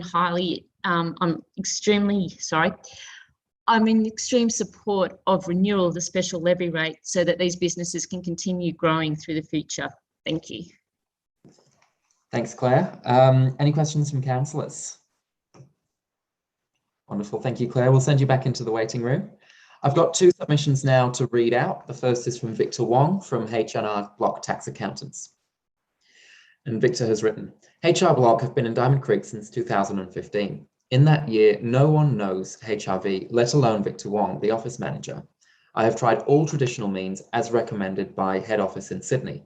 This included handout goodies, gift vouchers, t-shirts, football, etc., and an evening session on tax tips. No go. Then in November 2016, the previous marketing coordinator of Diamond Creek Traders Association came in and handed the Diamond Creek Traders Association updates catalogue. In there, it asked for volunteer to clean up the roadway for Cube Z pictures on that Saturday cleanup session, was on social media and catalogues. That was the beginning of HR Block's strong participation and working relationship with Diamond Creek Traders Association. For the tax season for the past few years, we have been provided up to 8 locals and surrounding areas, we have been providing up to 8 locals and surrounding areas employment opportunity. For the same period, we have been in the eyes of the local community and surrounding Nillumbik areas, the go-to office for tax and accounting matters. Without the special levy, the Diamond Creek Traders Association cannot provide the marketing and connections needed to maintain and support the needs of HR Block. And that is the submission from Victor Wong. The next submission is from Esther Caspi, and Esther has written, I ask for the special rate charge process to be delayed and if not abandoned until after the Diamond Creek 2020 Major Activity Centre Structure Plan has completed its necessary statutory process. As per all my previous submissions to Council, I ask for the Diamond Creek Activity Centre Structure Plan to be returned afresh to public consultation as this was not afforded last year due to COVID restrictions. Written notification on the structure plan only went to those shops, businesses and property owners within the Diamond Creek Activity Centre structure plan boundary. Landowners on the western side of Diamond Creek were likewise not notified. By comparison, I note the extensive consultation process that went with the past Yarrambat Township process and the more recent Wattle Glen Public Realm Framework process / review. The omission of all affected owners and businesses greatly reduces the opportunities for Precinct 1. A special charge scheme that supports an imbalanced structure plan, in my opinion, disadvantages the businesses in Shute Street. This is most evident by the grant given to improve parking in Elizabeth Street to support and encourage businesses in Precinct 3, while Shute Street Precinct 1 continues to suffer and make do with parking options 50 years old. Why was the grant not shared equally between precincts? A special charge scheme must report all businesses that contribute equally. Rushed in distress. And that is the submission from Esther Caspi. The next submission is from Gilla Schnapp on behalf of Adjunct Billy, and Gilla has written, we object to the special rate charge with the request that it be delayed until after the 2020 Diamond Creek Major Activity Centre Structure Plan has been before a panel hearing and the final version is incorporated into the planning scheme. We ask for the Diamond Creek Activity Centre Structure Plan to be returned to a new public consultation process with notification to all businesses, i.e. those outside the activity centre boundary, to then allow the necessary conditions to an imbalanced plan. To an imbalanced plan. Inconceivably, 7 businesses in original Diamond Creek Township / suburb on Collins Street, location of the original town hall and police station, have been included in the boundary for the special charge scheme while being excluded from the 2006 and the new 2020 Diamond Creek Major Activity Structure Plan boundary. Council works in conjunction with the Traders Association, yet their request for the plan to be returned to public consultation before being passed by Council was denied. The public consultation and in-person engagement on the structure plan was heavily compromised by the pandemic. The imbalance creates a new Diamond Creek at the expense and to the detriment of the original town centre. The special rate charge at the very least needs to be delayed until all businesses in Diamond Creek are granted equal standing in planning policies and strategies. All retail areas in Diamond Creek deserve equal rights to develop their highest and best use and adapt as they wish. One area should not be at a disadvantage because they have been made the second poor cousin on the wrong side of the creek. How can a special rate charge be levied by council in conjunction with the Traders Association to market and drive growth, encourage commerce, retail and professional activity and employment in our retail centres when Shute Street Precinct 1 is being frozen, having its designation as a secondary retail node removed and replaced as a mere commercial strip, be considered equitable to all those made liable? The lack of submissions to this process strongly suggests that there has been limited consultation and public engagement on this issue. 5 submissions from 137 businesses is hardly a representative sample of those affected. Council must consider other pandemic-related issues, capacity limits, staffing issues, reduced customer visits, may be at the forefront of the traders' minds. That means they are not giving due attention to this issue. We reserve the right to further consultation on this prior to any final decision at the February council meeting. Adjunct Billy, Proprietor Limited, owner of shop in Shute Street, Diamond Creek since 1990. And that is the submission from Gilla on behalf of Adjunct Billy. All right, that concludes the speakers on this item. So I will look for a motion. Councillor Perkins. Thank you. Happy to move as per the papers. Thank you, Councillor Perkins. And a seconder? Councillor Payne. Councillor Perkins, would you like to speak to that? Yeah, first of all, just thanks very much to the submitters tonight. Andrew Gillard, previous president, and he's been on the Traders Association really from its inception. He's done a great job over many years. Claire Noel is currently the president. She's been doing a really great job in recent times. Special hello to Gilla, of course, and Victor Wong. Again, thanks very much for your submission. 5 submissions, 4 in support. The one that wasn't supporting, I don't think I can mention his name, but his submission, makes a lot of sense in terms of the issues that he raises are being addressed by council.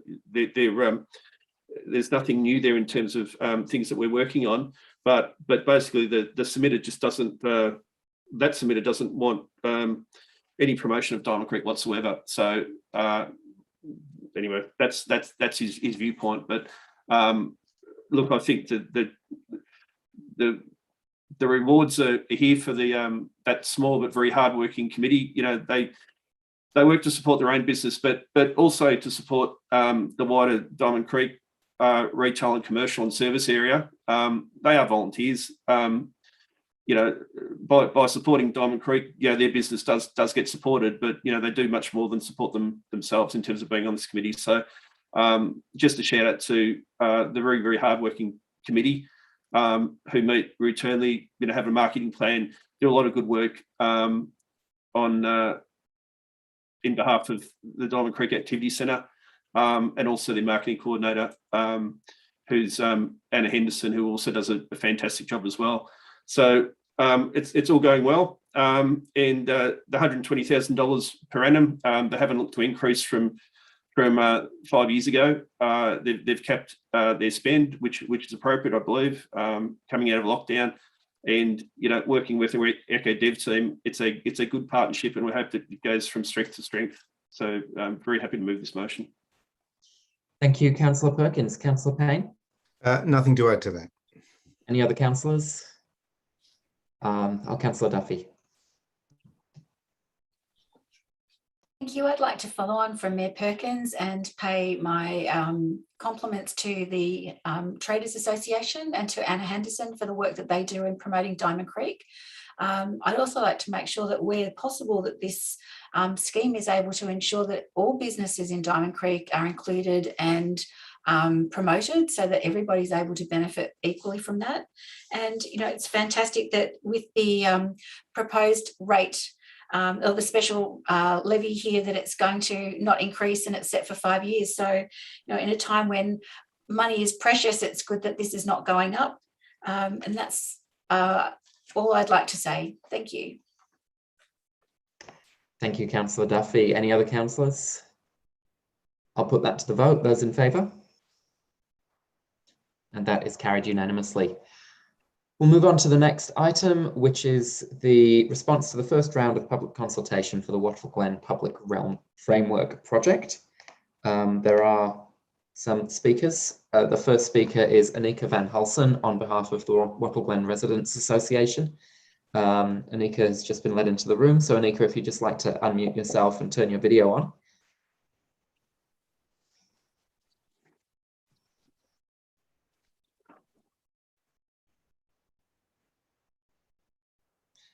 Hi Anika, if you're there, you just need to turn your video on and unmute yourself.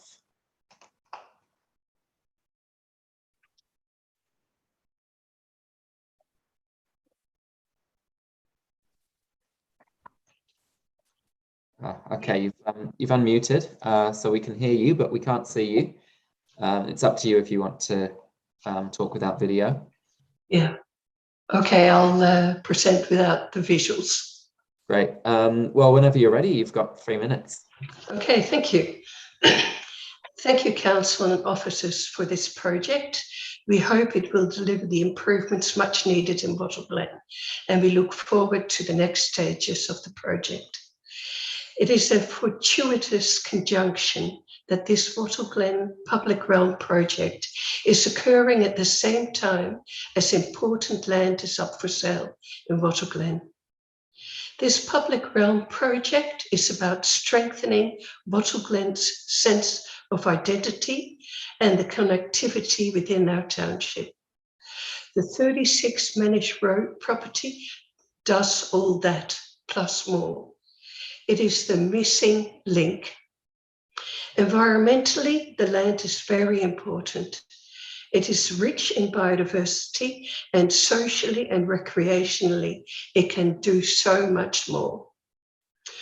Officers and consultants reported that Watchful Glen residents overwhelmingly love our natural environment, and that they love the new Diamond Creek Trail, but that for some, it is poorly accessible. Just imagine horses riding along the local Greenwich Trail on the east side of our township, wanting to get to the Diamond Creek Trail on the west side. Instead of having to ride your horse along the very dangerous main roads, you can safely connect via this land. Another example, Watchful Glen needs a dog park. This land can provide that. The many opportunities this land can provide will also help put Watchful Glen and Nillumbik firmly on the ecotourism map. For council to do nothing and to allow this land to be developed for rural living and to suffer the devastating BMO impacts would render it environmentally lame, and really that'd be a travesty. Please, councillors, have foresight. Do not let money be the sole reason for doing nothing and missing this vital opportunity.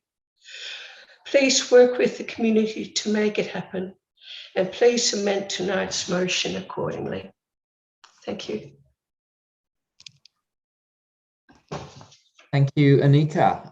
Any questions from councillors? Great, thanks, Anika. Oh, we've got one from Councillor Duffy.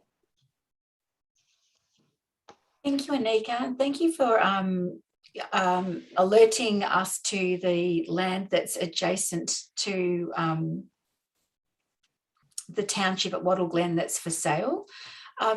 One of the difficulties that we have faced is having a lack of funds at council, and I'm wondering how you would propose that we pay for the land in the stretch of the budget that we've got. So I suppose there's two parts to the question. Would you be looking for council to be able to purchase this land in its entirety by through council means, or would you be looking for council to have co-contributions from the community in looking at purchasing this land if council was to take that on, the suggestion for the once in a lifetime opportunity that you've been discussing? Thank you, Councillor Duffy. You can hear me? Yes. Probably most realistically, it'd be a part funding situation. But we all know that since COVID, the world has changed. There's lots of grant funding out there. There's COVID recovery funding, health funding, trails funding, climate change funding, environment funding, water funding. This land would qualify for all sorts of combinations of it. Officers know all the possibilities, such as the state government's Growing Suburbs Fund. And there are 2 elections coming up, which usually include promises. And actually, at the next federal election, Bottle Glen will be moving into McEwen. And that is a far more marginal and swinging seat than Jaga that we are currently in. So that should help our prospects even more. Thank you.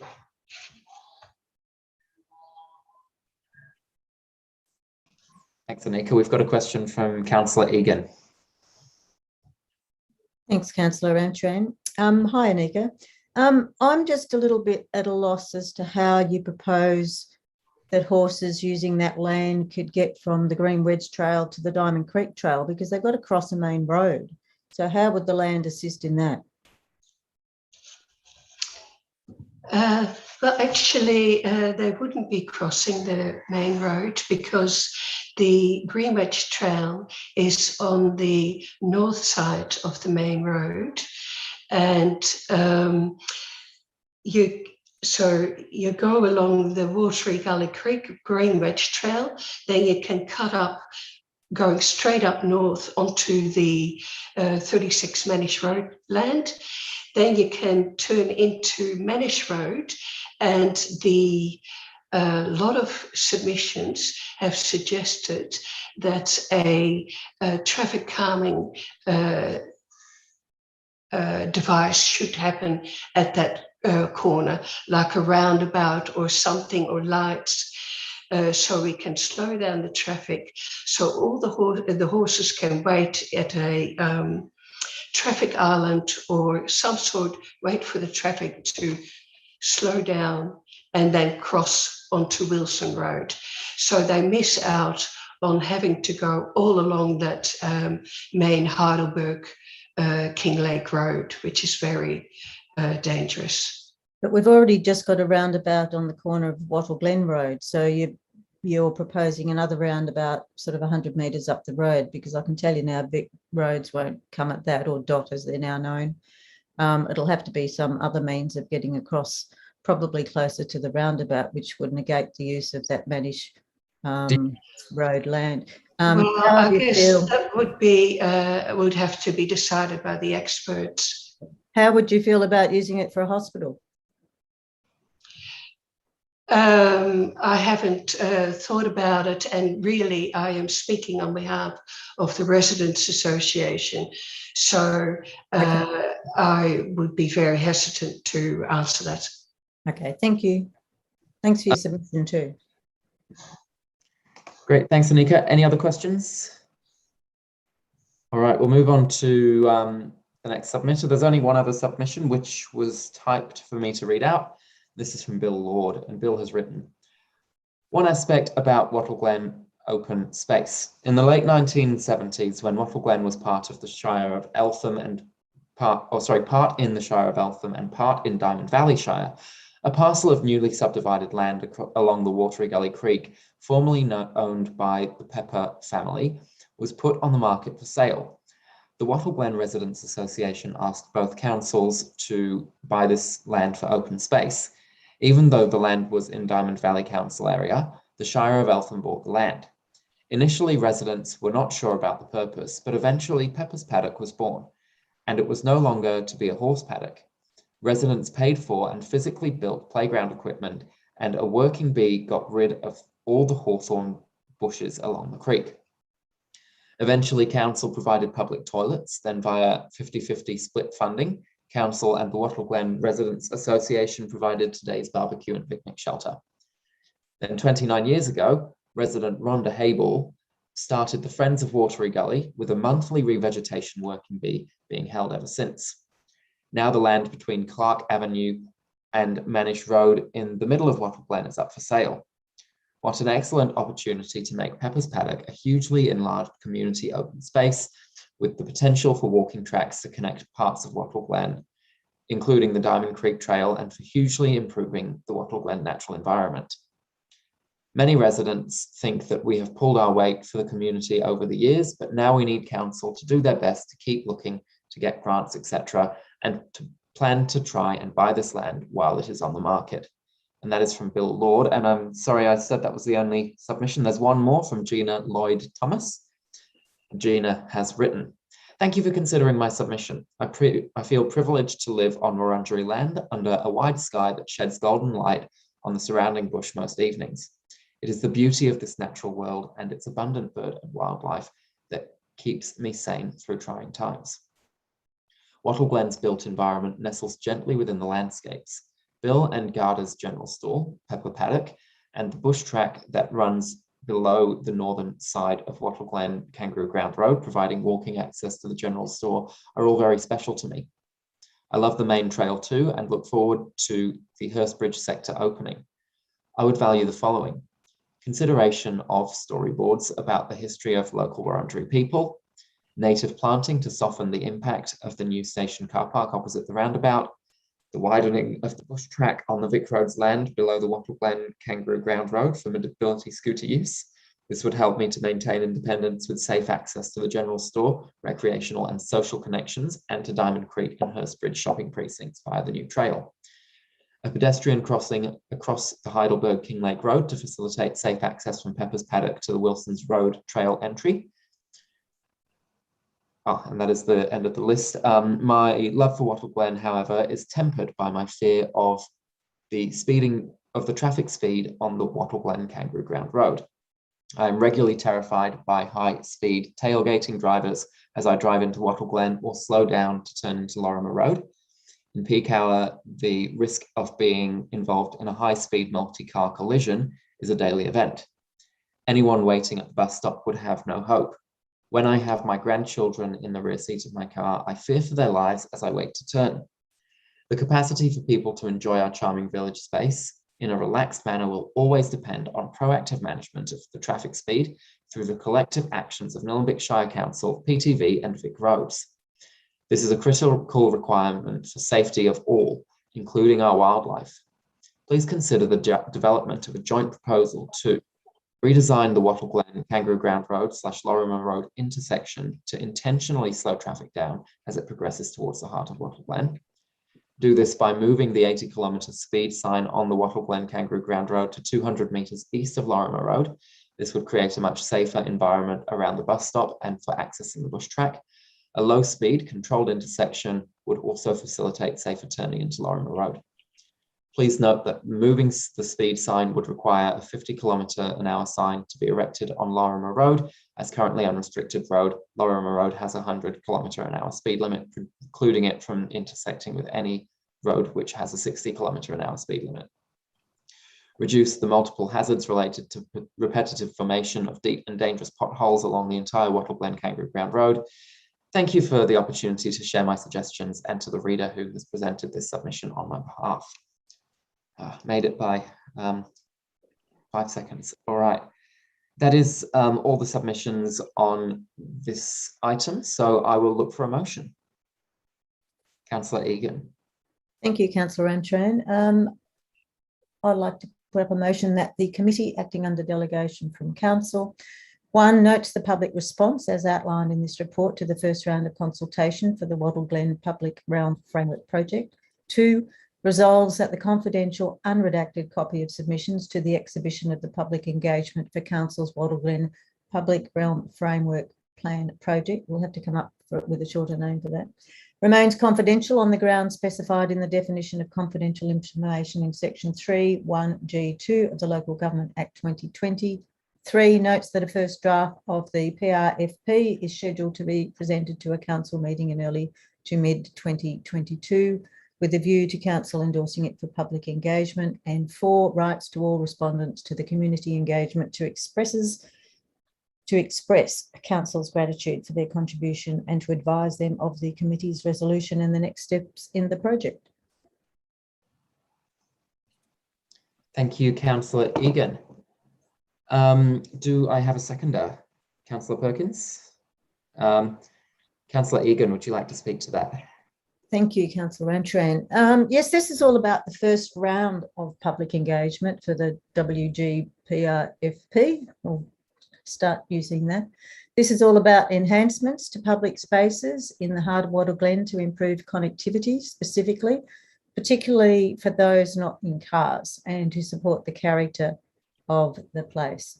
The first round's clearly shown that the desire is to retain the character of Wattle Glen as a rural community, but highlighting concerns and issues regarding connectivity and the safety of those travelling between places within the township.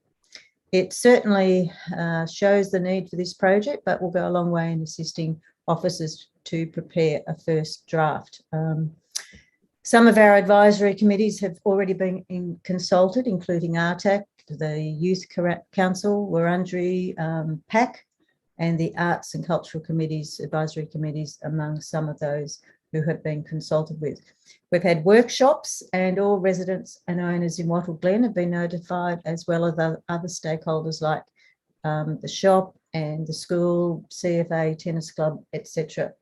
And to date, all of that's taken about 11 weeks. Traffic issues and safety were high on the list. Poor disability access, disabled access across the arterial roads specifically, also safety for kids going to and from school were very high on the list.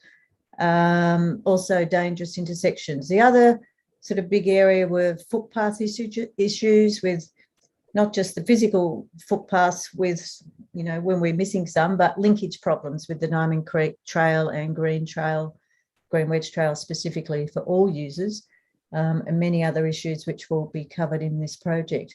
It'll be presented to Council mid next year to be endorsed for another round of public engagement. So I'm totally in support of this recommendation and really looking forward to seeing what the residents and everybody concerned who live in Wattle Glen and, you know, work and play around there come up with.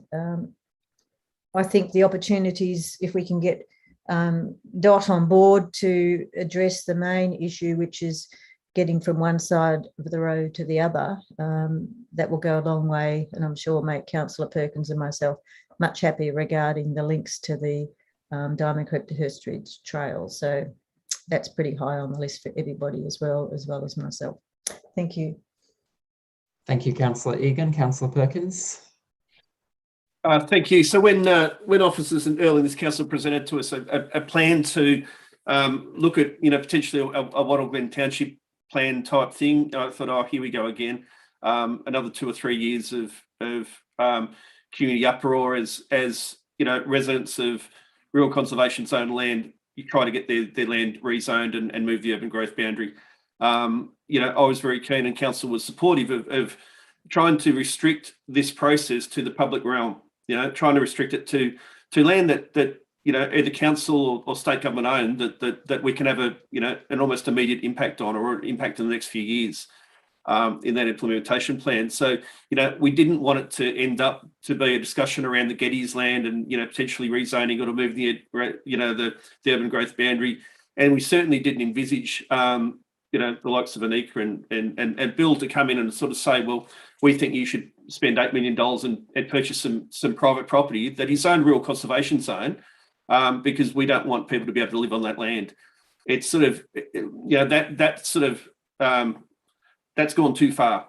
That goes way too far, you know, whereas I think that land is best protected by staying in public hands, by you know, being put to the residential use that should be on it. Rural living. I'm surprised that's suddenly not something that people would support, but that's what the land requires, and that's how the land gets looked after. One house on 20 acres. That's the job of council to keep it to that. So I've seen it in the past that council buys land for good purposes. Future council comes along, they say, well, there's a good development opportunity. Let's rezone that. Let's subdivide that. Let's move that on for profit. So this project is about the public realm. It's not about council trying to find $8 million to purchase some private property because it's just coincidence that it's on the market at the same time. So Anika and Bill, give up while you're ahead on that one. I would say I certainly don't support it, but I think in terms of the other responses that we've had, lots of really good feedback from the community. We will get a good plan out of this. Something a bit similar was done in St Andrews some years ago. So and we'll get those connections right, or at least a plan to get those connections right over time. So look forward to this plan being adopted and then implemented. Thank you. Councillor Perkins. Any other councillors? I'll put Councillor Duffy. I'm happy for Councillor Eyre to go first if she'd like to. Thank you, Councillor Duffy. Councillor Eyre. Thank you, Councillor Duffy, and thank you, Councillor Ramcharan. I really just wanted to say that I feel the questions asked as part of the consultation really allowed for residents to share how they feel about their community. And I think that's really important because it's not just facts and figures, it's actually a sense of pride. So it's given a good balance of what they love and what needs improvement, while sending a strong message to council around community spirit, a sense of connection and character to Wattle Glen for the residents, which is really important for part of this process. That's all I needed to say. So thank you to all those who took the time to be part of the process. Thank you. Thank you, Councillor Eyre. Councillor Duffy. Yeah, thank you. I found reading the submissions very useful as well. Great to hear people's heartfelt love of the area and just the longevity, the number of people who've lived in Wattle Glen for a long time. And there was one submitter who said that they've lived there since the early 70s, and the best thing is that it's very similar to what it was like when we moved in, and then went on to say some of the changes that they would like to see as well. I am listening to the submitters tonight, and I'm kind of, it might be going out there on a limb, but, I've listened to what Anika has said in her submission and what Bill Lord has said in his submission about, opportunity for land coming up. I know that this project is about the public realm and what's in the public realm, but it's made me wonder what else could happen if we had more public land. And I'm curious as to whether there's appetite from other councillors to look at asking officers to do a cost benefit analysis as to whether it's worthwhile council looking at the land that is adjacent to the public area. If I'm the only person that kind of thinks that that's something that it could be an opportunity, then I know that that's not going to fly. But, it's something that has, I've listened to what they've had to say tonight, and I'm thinking it does sound like it could make sense. But, $8 million is something that council doesn't have. So I'm not wanting to commit money to a project like this where we can't fund it.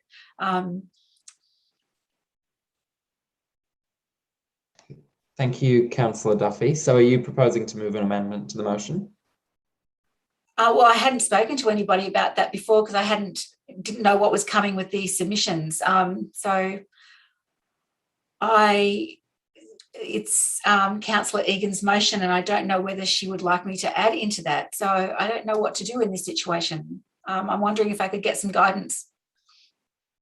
I guess it's up to you how you want to go about it. If you've got any questions for governance, feel free to ask them through the chair to help clarify what you can and can't do. Okay, well, through the chair, I would like to ask governance whether that's possible with the project, for that to consider the cost benefit of acquiring the land the neighbouring land that was discussed by the presenters, the submitters tonight? Thanks. Through the chair. Okay. I'm just looking at the motion. I mean, we haven't had a right of reply, so there is an opportunity for an amendment, but this motion to council is around hearing submissions. It's not in regards to, I mean, it could be proposed that, you know, an officer seeks to look at other elements. It's permissible, but the motion is essentially hearing submissions. Yeah. So based on that, I won't make any changes. And I'll discuss this further with councillors at a later stage as to whether it's something that's even appropriate for this project. Thank you, Councillor Duffy. Any other councillors? Great. In that case, I'll put the motion to a vote. Those in favour? And that is carried unanimously. All right, that brings us on to the next item, which is the draft youth strategy. We have quite a few speakers on this tonight, which is good to see. The first speaker is Ariana Edmonds on behalf, who is a current member of the Nordic Youth Council. So Ariana, if you're still with us, then you'll see a blue button on your screen and you'll just need to click on that to let you into the meeting.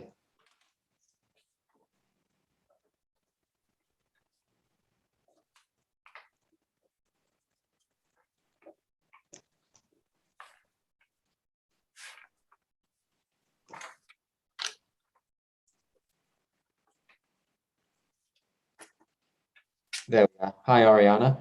You'll just need to unmute yourself and turn your video on. Wonderful. And whenever you're ready, you've got 3 minutes. Yeah, my name's Ariana and I'm from the Youth Council. We're talking regarding the youth strategy plan that we came up with. First of all, I just want to say it was really amazing this year to be part of the Youth Council. Really enjoyed it. The one thing that I think is really amazing with the youth engagement plan is the Youth Hub. I'm really passionate about bringing youth together, events that are constructive, that help young people to grow, learn different things, socialise, and everything. And I just think it's really wonderful that there's been something like that set up. And whilst we're still organising where it's going to go and what's going to be exactly going on with it, I think it's great that we've got that with the opportunities that are going to come from that for the young people, because that's something close to my heart. That's all I've got to say regarding that. Great, thanks, Ariana. Short and sweet. Any questions from councillors? Wonderful, thanks, Ariana. We'll send you back into the waiting room. And the next speaker is Jack Lynon, who is also a current member of the Nordic Youth Council. So, Jack, you'll see that blue button on your screen. There you are. You just need to turn your video on and unmute yourself. Beautiful. Thank you very much for everyone for allowing me to come in tonight. Sorry, I'm just outside. I have to keep quiet because my dad's going to go to sleep, so I'll keep it short and sweet. I'd just like to say thank you for all the youth councillors, if they're still listening and here, and even if they're not. It's been a great time. We've done so much work with just like doing the actual youth strategy and that, and the survey and that. It's been fantastic. Sorry about this. There's a car going past. Perks of living out here in Waterglen, which I just saw that you were talking about. Anyway, we'll keep going. But yeah, like it was a great opportunity to meet new people, and I'll become really good friends with Oriana that just spoke, and she's been amazing to have just engage with. And others like Brian, Keogh and Joseph that I went to Loyola College with. The one thing I would say that we do need to improve on is when we did the strategy, we did the survey beforehand. We kind of need to reevaluate how we did that, like in some aspects, because with the engagement, we got 900 voices, which is pretty good. However, a majority of them were for 2 suburbs. So I think we need to improve how we go about getting voices like from different areas, like because it was only from Diamond Creek and Elephant, the majority. We need to get people like from St Andrews and the Yarrambat and all around, like in the Kangaroo Ground, that we just didn't quite get. But other than that, I think that we've done a fantastic job, and because of COVID and all that, we need we were restricted of what we could do and how we could actually interact, like you councillors as well. But I think next year will be bigger and better than ever. Like Oriana talked about the Youth Hub, but we can try and reinvent ourselves as more not being just online. We can actually go out in the community and engage with the people that we're being entrusted to represent. So thank you very much for your time, and I hope you all have a good night. Thanks, Jack. Any questions from councillors? Wonderful, great. Thank you, Jack. We'll send you back into the waiting room.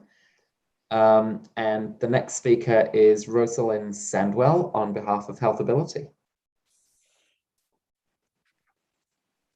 So Rosalind, you'll just, there you are, wonderful. You're in the meeting. So if you just turn your video on and make sure you're not on mute.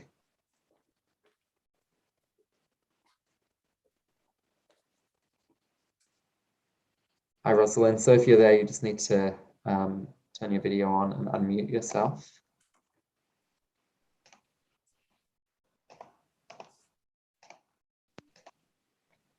Ah, there you are, wonderful. Well, you've got 3 minutes whenever you're ready.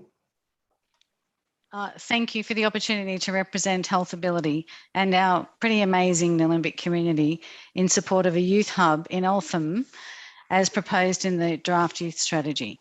I am the Senior Manager of Mental Health Partnerships at Healthability, and in this role I cover a broad range of programs impacting on the community, including youth services. Healthability, previously Nillumbik Community Health Service, merged with Carrington Health in 2018, creating one health service responsive to community need. And today we're under the one name Healthability. During the pandemic, community health demonstrated its intrinsic value to the health system, and we're proud to work with Council to deliver supports to all of our community members, especially our youth. Our youth-specific services are the Reconnect Program and the From Harm to Calm program. Reconnect is funded to work with youth at risk of homelessness in Nillumbik. In the last financial year, this program supported over 70 young people and their families and support networks. And the From Harm to Calm program offers resources, education and strategies for supporting young people experiencing self-harming issues. And we deliver supports to families and young people through counselling, mental health and parent education sessions. A key theme throughout the life of our programs has been the lack of a safe place to connect and engage in activities designed for youth in Nillumbik. The Royal Commission into Victoria's mental health system identified the need for supports for young people in the areas where they live, offering space, time and connection with community at its heart. A youth space in Eltham would offer young people a place that they can call their own, where belonging, connection, a sense of responsibility and agency come hand in hand with support and upskilling.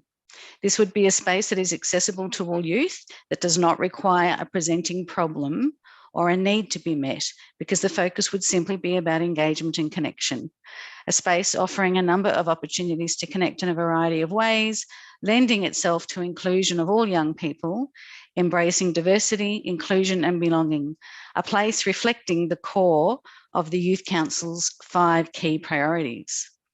An ideal model would include co-location of services at a location that's appealing to young people, close to public transport in an environment that's functional and welcoming, creating an opportunity to access supports in one place outside of school hours, including opportunities for youth leadership and skill development. Our young people could organise social events, social enterprise opportunities, training and groups in a safe, supervised environment. Healthability would offer to add value to the Youth Hub by supporting co-location of services and connecting our partners and networks to the Hub to expand service offerings and develop innovative youth-focused programs. I urge the Council to consider a Youth Hub in the spirit of partnership, connection and youth engagement. Thank you. Thanks, Rosalind. Any questions from councillors? Councillor Perkins. Yeah, Rosalind, you spoke to the strategies, though the location of youth hub's already been predetermined. You pulled that out of the youth strategy that's going to be a youth hub in Eltham? No, I didn't. I'm saying that would be an ideal place. Right. Because that's where Healthability's head office is. Is that what makes it ideal? No, not necessarily. I think the largest population of youth is in the Eltham area in an Olympic space, and we have had we used to have services that were delivered through the council at the youth space, which is now the maternal child health space next door and the War Memorial. And I think there are a couple of buildings there would be pretty ideal really for a youth space. So just thinking about that. I'm sure there are other spaces that would be great as well. Yeah, and there are other populations in Nillumbik. So, you know, it's certainly a consideration, but, you know, that certainly hasn't been decided that it will be in Eltham. No, It might well be, you know, in Diamond Creek, or there could be multiple youth hubs. That's true. But I just, yeah, just when you're talking about the strategy highlights the youth hub in Eltham, I'm thinking, what have I missed? Is and, that you know, because that certainly hasn't been portrayed to councillors yet. If officers have made you right lean that way, that's not what we've been advised. Sorry, I was making reference to the strategy highlighting the value and need for looking into a youth hub. We're just highlighting that Eltham would be an ideal area.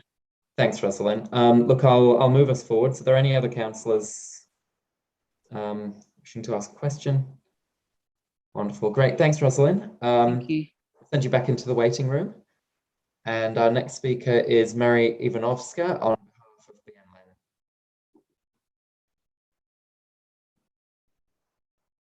So, Mary, we'll just bring you into the room. No, sorry, through the chair. Mary isn't in our waiting room, unfortunately, but we have called up Brianne. Great. Okay, so the next speaker is Brianne Keogh, who is a current member of the Nillumbik Youth Council. Brianne, looks like you're ready to go. So you've got 3 minutes whenever you're ready. All right, ready to go. So hi, my name is Brianne Keogh and I live in Plenty. The reason I wanted to be part of the Youth Council was to make a meaningful impact in the Shire for our youth, most importantly. And it's a rare opportunity to be heard, I guess, and make steps towards change when you're young, because usually you don't get a platform like this. So I really appreciate that I've had the opportunity to do this. I believe by taking part in the creation of the youth strategy, we've been able to find out what matters most to the youth of Nillumbik. And I've really been able to, I guess, focus on my passions as well into the youth strategy. So some of the focus areas would be like programs for women in leadership, also bullying, because personally when I was younger I got really bullied in primary school, and I want to, I guess, you know, in the implementation plan kind of focus on that area and get some projects around that, and I really hope that we can do that. And then also financial wellbeing, because it's important to learn good savings habits when you're young, and for young people to learn what money is all about, credit cards and all that kind of stuff. So we don't want anything to happen to our youth. So that's a really important part for me. I'm looking forward to the implementation plan and getting my hands on it and being more practical. I think the creation of the youth strategy is great for the outline. I guess now looking forward, I can't wait to work on it a bit more in a practical sense. But I'll leave you with a parting quote from Gandhi. The future depends on what we do in the present. And I think that's really important, especially for our youth. So thank you. Thanks, Brianne. Any questions from councillors? Wonderful, thanks, Brianne. We'll send you back into the waiting room. And our next speaker is Lachlan Wadsworth, who is also a member of the Youth Council. So Lachlan, you'll just need to turn your video on, unmute yourself. And whenever you're ready, you've got 3 minutes. Yep, so hi, my name is Lockie. I'm part of the Youth Council as well. I have quite enjoyed being on the Youth Council this year. I personally wanted to join because I wanted to see what it was like. One of my things that I'm pretty passionate about is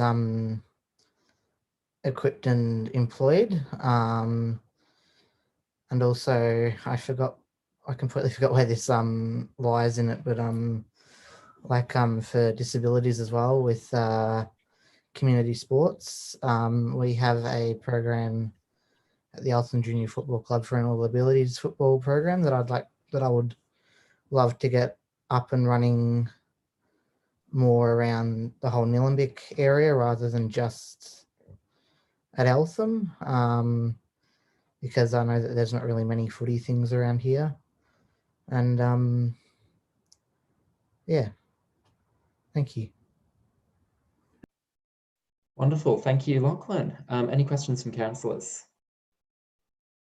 Great. Thanks, Lachlan. We'll send you back into the waiting room.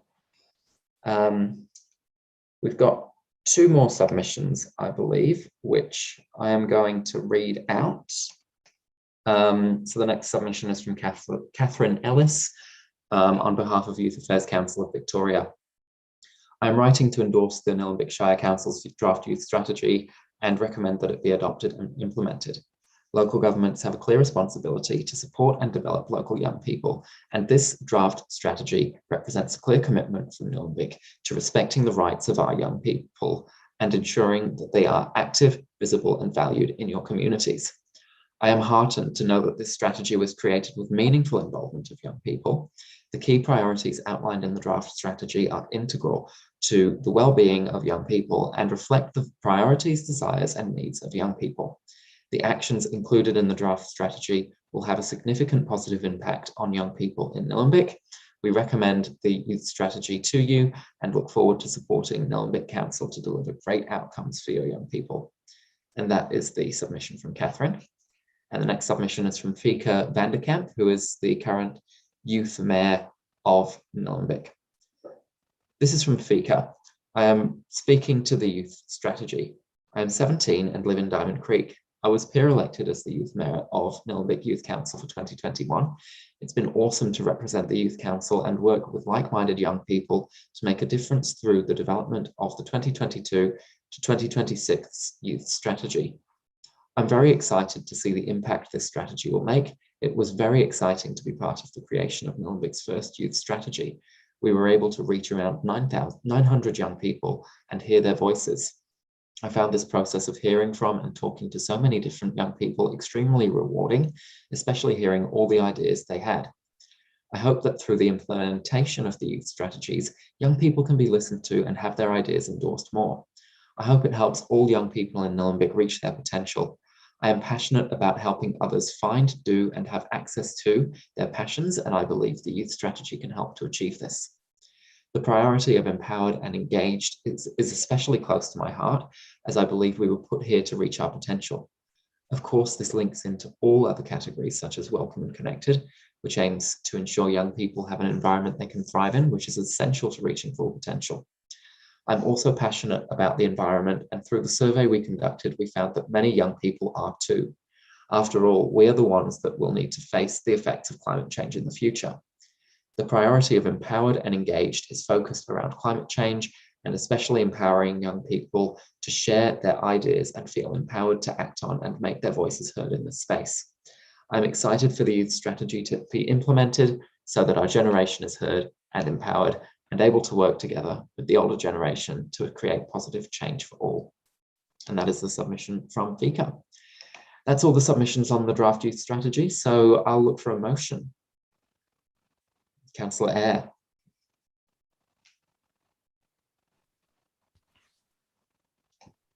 That the committee acting under delegation from Council 1 acknowledges and notes the submissions received from the community and organisations who provided feedback on the draft youth strategy 2022 to 26, which is attachment 2. 2, resolves that the confidential, unredacted public submissions on the draft youth strategy 22 to 26 attachment 3 remains confidential in accordance with section 3(1) of the Local Government Act 2020.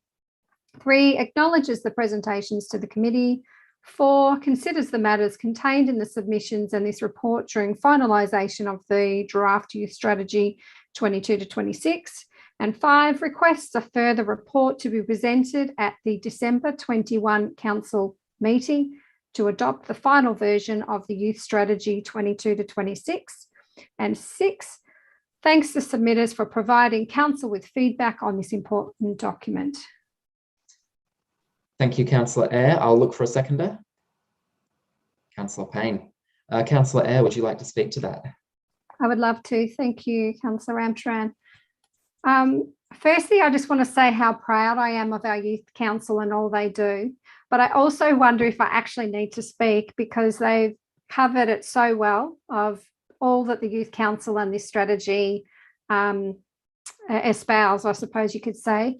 But I will say it anyway, because I have 5 minutes, so I will still speak. So our draft youth strategy is a 4-year strategic commitment to how council will support and respond to the needs of our young people in Nillumbik.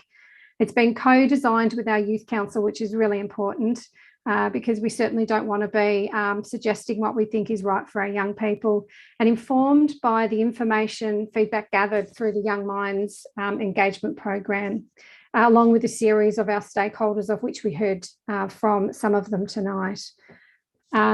It's refreshing to see such a commitment, not only from our youth council, but from our external stakeholders by attending this meeting this evening, and by lodging submissions, but also being there through the process and being a strong partner to council.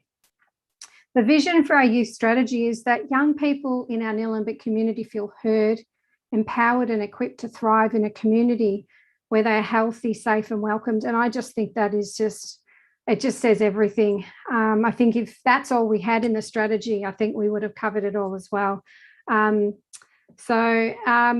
We've received 16 submissions with a strong focus on increasing the capacity of a youth development team and a youth hub. And I just wanted to note some of the feedback that we heard. So Headspace Greensborough spoke to the need of increased funding for the youth development team and outreach provisions for a youth outreach provisions and a youth hub. Berry Street stated that mental health, drugs and alcohol, family conflict, isolation, health issues and the risk of homelessness all impact wellbeing of our young people. And Nillumbik has those issues. We're not a special place where none of these things happen. So having this strategy is important for our young people. Health Ability talk about enhancing opportunities for young people to have access to mental health services, and that's really, really important, and particularly the delivery of early intervention initiatives, including youth at risk, and the co-location hub I think is really important. It's a one-stop shop where you can go in there for one thing and come out with information on so many other things. And the Banyul Nillumbik Len support our local secondary school students. We've got 6 secondary schools in Nillumbik, and they speak to creating job opportunities and a youth hub and school disengagement, which is also really important. Women's Health in the North also talk about respectful relationships and sexual and reproductive health. So we've had so many great submissions and really important information. We heard from Friends of Nillumbik, and they also talked around climate change as a focus area, because that came out strong through the engagement, a youth hub, and also looking at arts and culture as well within our community. So as mentioned by our youth council members about reaching out to our smaller townships and the young people who live there, I think that's it's really important. And we also had some good ideas around financial management and disability support. I know how hard our officers work, especially the community partners team. And so I know that this strategy will not just sit in the corner, but with additional resources, such as being mentioned by numerous people and stakeholders, we could do so much more, especially when coming out of lockdown, particularly when we all know, even as adults, the strain has been really, really tough on us. So that would certainly be a lot more helpful for our young people if we were able to increase the capacity of our youth development team. So thank you to all involved in this draft, including our youth council. Keep up the great work, and to our key stakeholders and of course our council officers for doing such amazing work. And I hope to see that we can increase the capacity of the team there to support our young people. Thank you. Thank you, Councillor Eyre. Councillor Payne. Just wanted to say a big thank you to Corinne, Nicole, Katie and Nicola for the work that they've done. And just to reiterate the call for a youth hub, obviously that's something we need to find, source, equip, get going and move on. So that's definitely, we've been given the starting call to get that happening. So let's hope it happens soon. Thank you, Councillor Payne. Any other councillors? Councillor Perkins. You're on Sorry, mute. just doing the unmute biz. Yeah, look, just big shout out to the youth members, especially who submitted tonight. They were great. So Ariana, Jack, Brian, and Lockie, great to hear from you. And I hope, you know, you won't just submit to Youth Council decisions, but you know, any number of issues that affect you as residents of the Shire. You know, please don't just limit yourself to, you know, matters that pertain to Youth Council directly, because it's great hearing from you. Particularly Jack, I love Jack's approach. He says it exactly as it is. There's no mincing words. So it's just great to hear that different youngest perspective. You know, in terms of the, I sort of bounced Rosalind a bit, sorry about that, Rosalind, but it's the sort of second time that I've been in a meeting with Health Ability, and they're sort of talking about a youth hub in Eltham, as that's a predetermined location, you know, but you know, in terms of, well, being the mayor of Nillumbik, we have to think about right across the Shire where there's area of needs. I think of Eltham, yeah, there's a significant population in Eltham, but there's a more significant population, you know, other places across the Shire as well. And some of those areas don't have what Eltham has. I just made a couple of notes in terms of there are areas of need beyond Eltham. I think of Eltham, and it's got a brilliant regional library. That's the best use space that we currently have in Nillumbik. It is the best place to go currently in Nillumbik if you're youth, in my opinion. You know, it's got the town square. It's got a fantastic leisure centre, our best leisure centre, and our only indoor pool. It's the best facility that we have in the Shire. It's got the best skate park. It's got 3 regional playgrounds. It's got our only community and reception centre. It's got our only council BMX track. So I'm not saying that Youth Hub shouldn't happen in Eltham, but I'm saying that these things that I've just listed aren't anywhere else. So I just sort of think in terms of, you know, it's not a late end there that, in my view, that the Youth Hub should automatically have to go in Eltham. I think that's a decision of council, and you know, officers haven't indicated to me that it's predetermined that it's going in Eltham. So, you know, just Health Ability continue to talk it up that it's going to go in Eltham. I would suggest pull back a little bit and let officers and council make that determination, and you know, at least be informed on where the right spot could be. There are other places in the Shire that need that support as well. So that's all I wanted to say, but happy to support the motion. Thanks very much. Thank you, Councillor Perkins. Any other councillors? Councillor Duffy.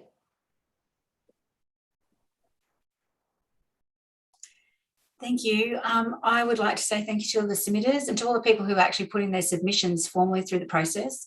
But tonight, Ariana, Jack, Brianne, Lockie and Fika, thank you for speaking about your excitement and your journey as being part of the Youth Council. I'm really excited that you do have this platform and that you're showing such leadership, and just by coming along tonight to share your words with us has been fabulous. I'm going to take home with me Fika's words, which are, we are put here to reach our potential, and that's not just for youth, that's something that applies to everyone. So thank you for sharing that pearl of wisdom with us tonight. And Brianne, you said the future depends on what we do in the present, and that's so true. So as councillors and youth councillors, we've all got an obligation to make sure what we do today is going to benefit everybody tomorrow and for the years to come. So I look forward to working with you on your strategy. I think you've done a great job with that, and the community feedback that's come through has lots of extra little comments to be able to help make this a more enriched experience for us all.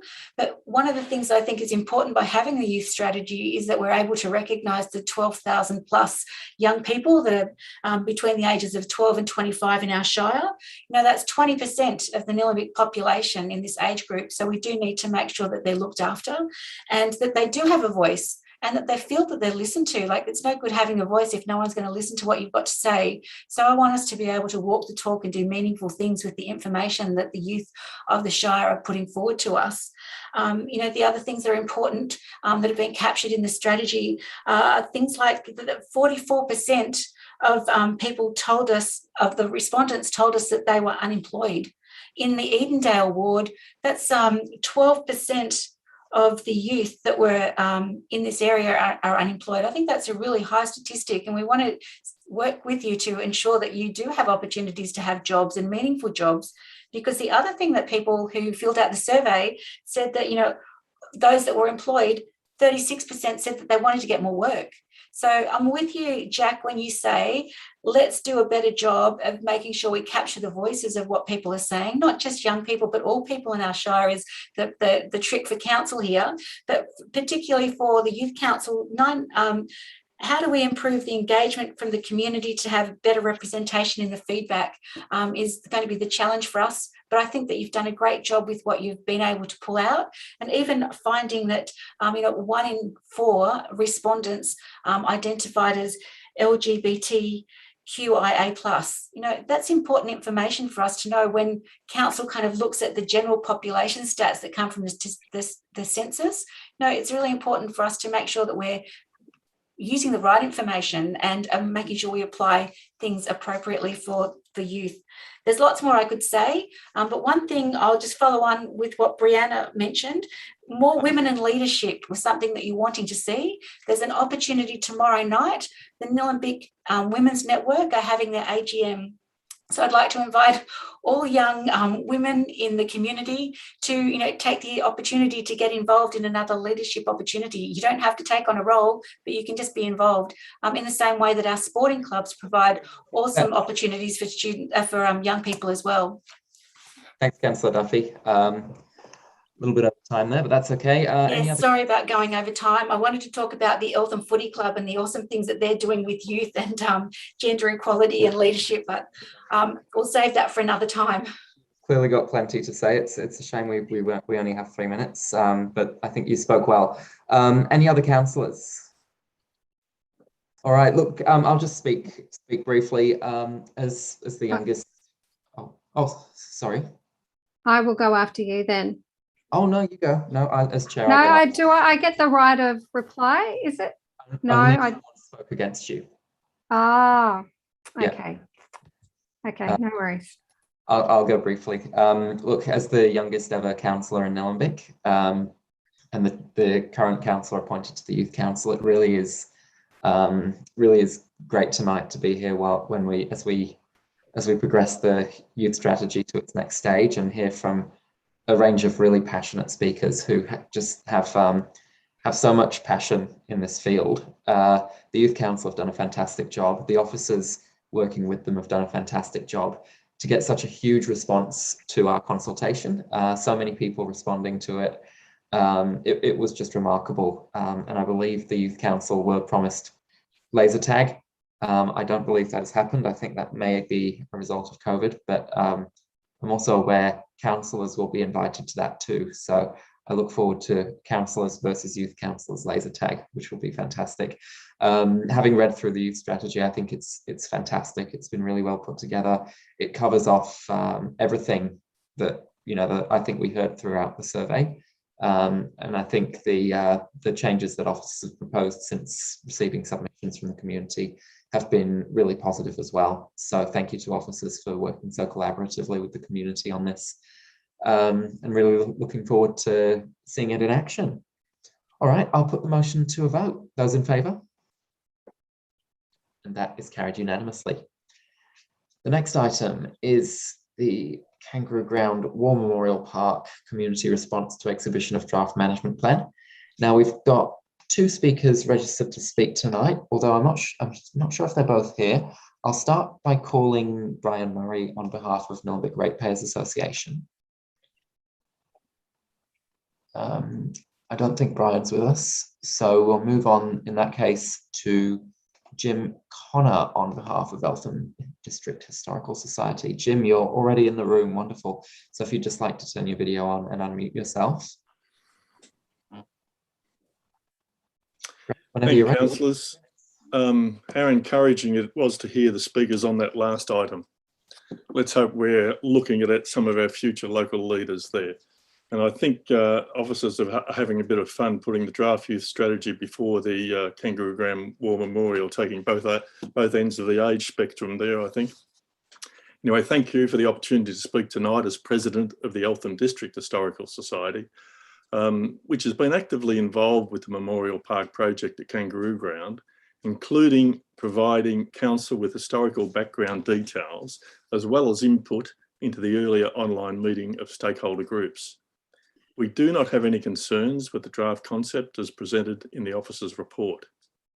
We do have concerns about the continual incorrect use in various references to the proper name of the Memorial Park, opened in September 1921 in memory of those who enlisted, and the Shire of Eltham War Memorial, a tower of remembrance located within the park and dedicated in November 1926 to those who died.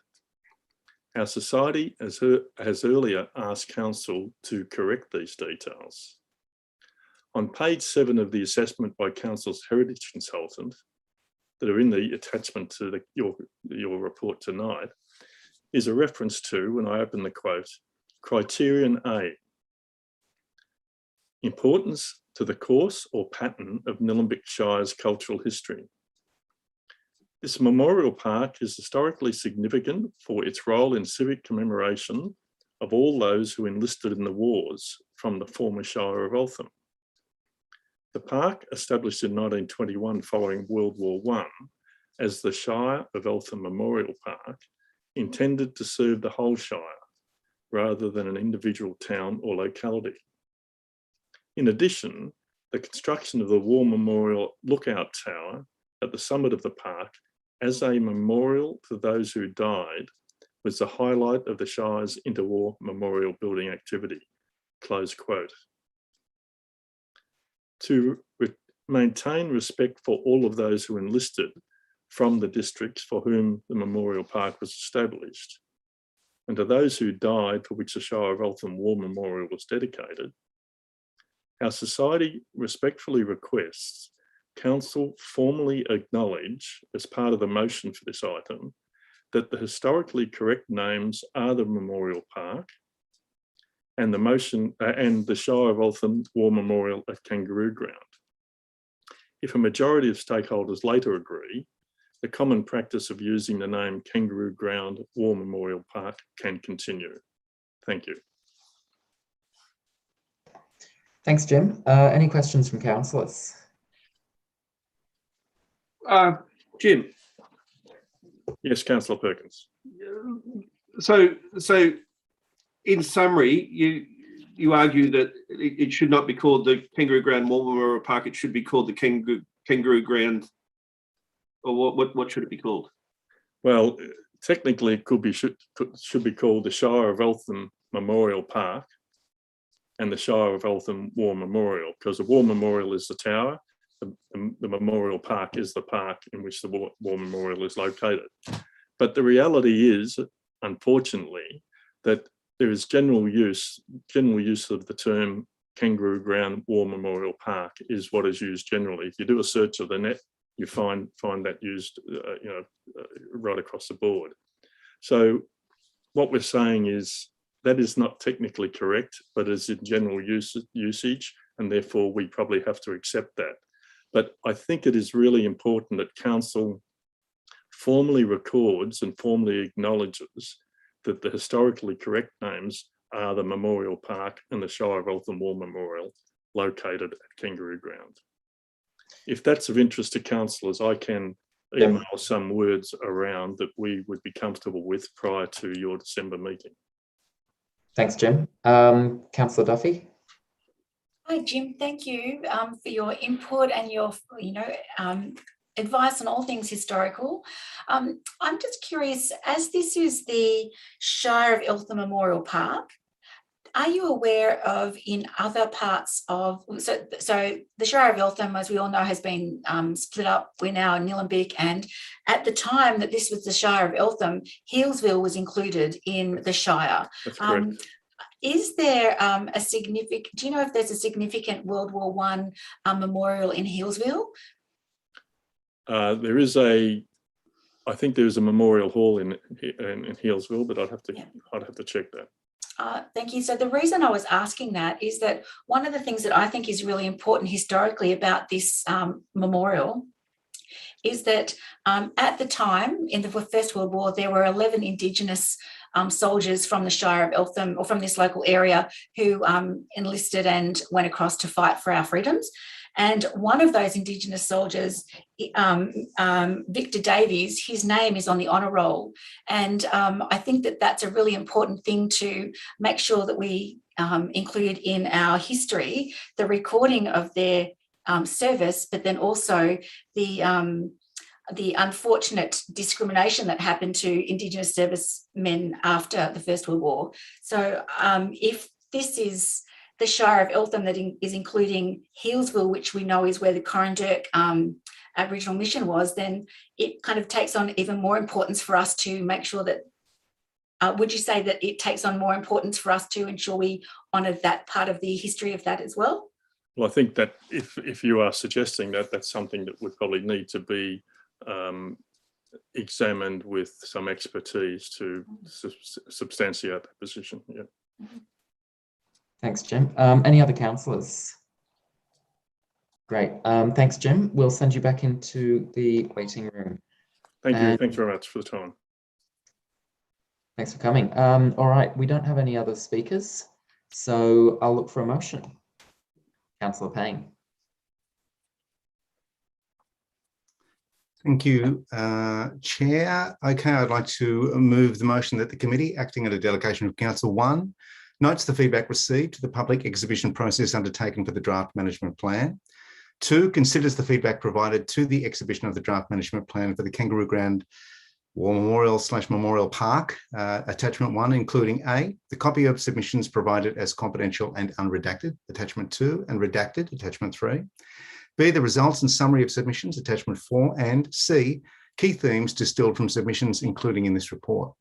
3, resolves that the confidential unredacted copy of submissions to the exhibition of the draft management plan, attachment 2, remains confidential on the grounds specified in the definition of confidential information in section 3(1)(g)(2) of the Local Government Act 2020. 4, notes that the draft management plan is scheduled to be presented to the December council meeting with a view to council adopting it. And 5, writes to all respondents to the community engagement to express council's appreciation for their contribution and to advise them of the committee's resolution and the next steps in the project. Thank you, Councillor Payne. I'll look for a seconder. Councillor Perkins. Councillor Payne, would you like to speak to that? I don't have much to say, except I want to continue to thank Rosa and particularly Andrew Feeney, designer, senior designer and designer of the master plan that we're talking about, the management plan. I hope that we can plant a hedge of trees for every variation of the plan he's had to come up with, because there'd be about 150 or 200 that we could plant around the base of the tower. It's a contested asset in the Shire. We know that the name, it's had overlapping histories, overlapping shires, and overlapping uses as a picnic ground, a memorial park, a lookout, a war memorial tower, a New Year's Eve get together, and a community asset. And it is something that we need to find a management plan for so that we can restore and renew it. It's going to be expensive and much more ad hoc process than any of us want, but that's the nature of these council assets.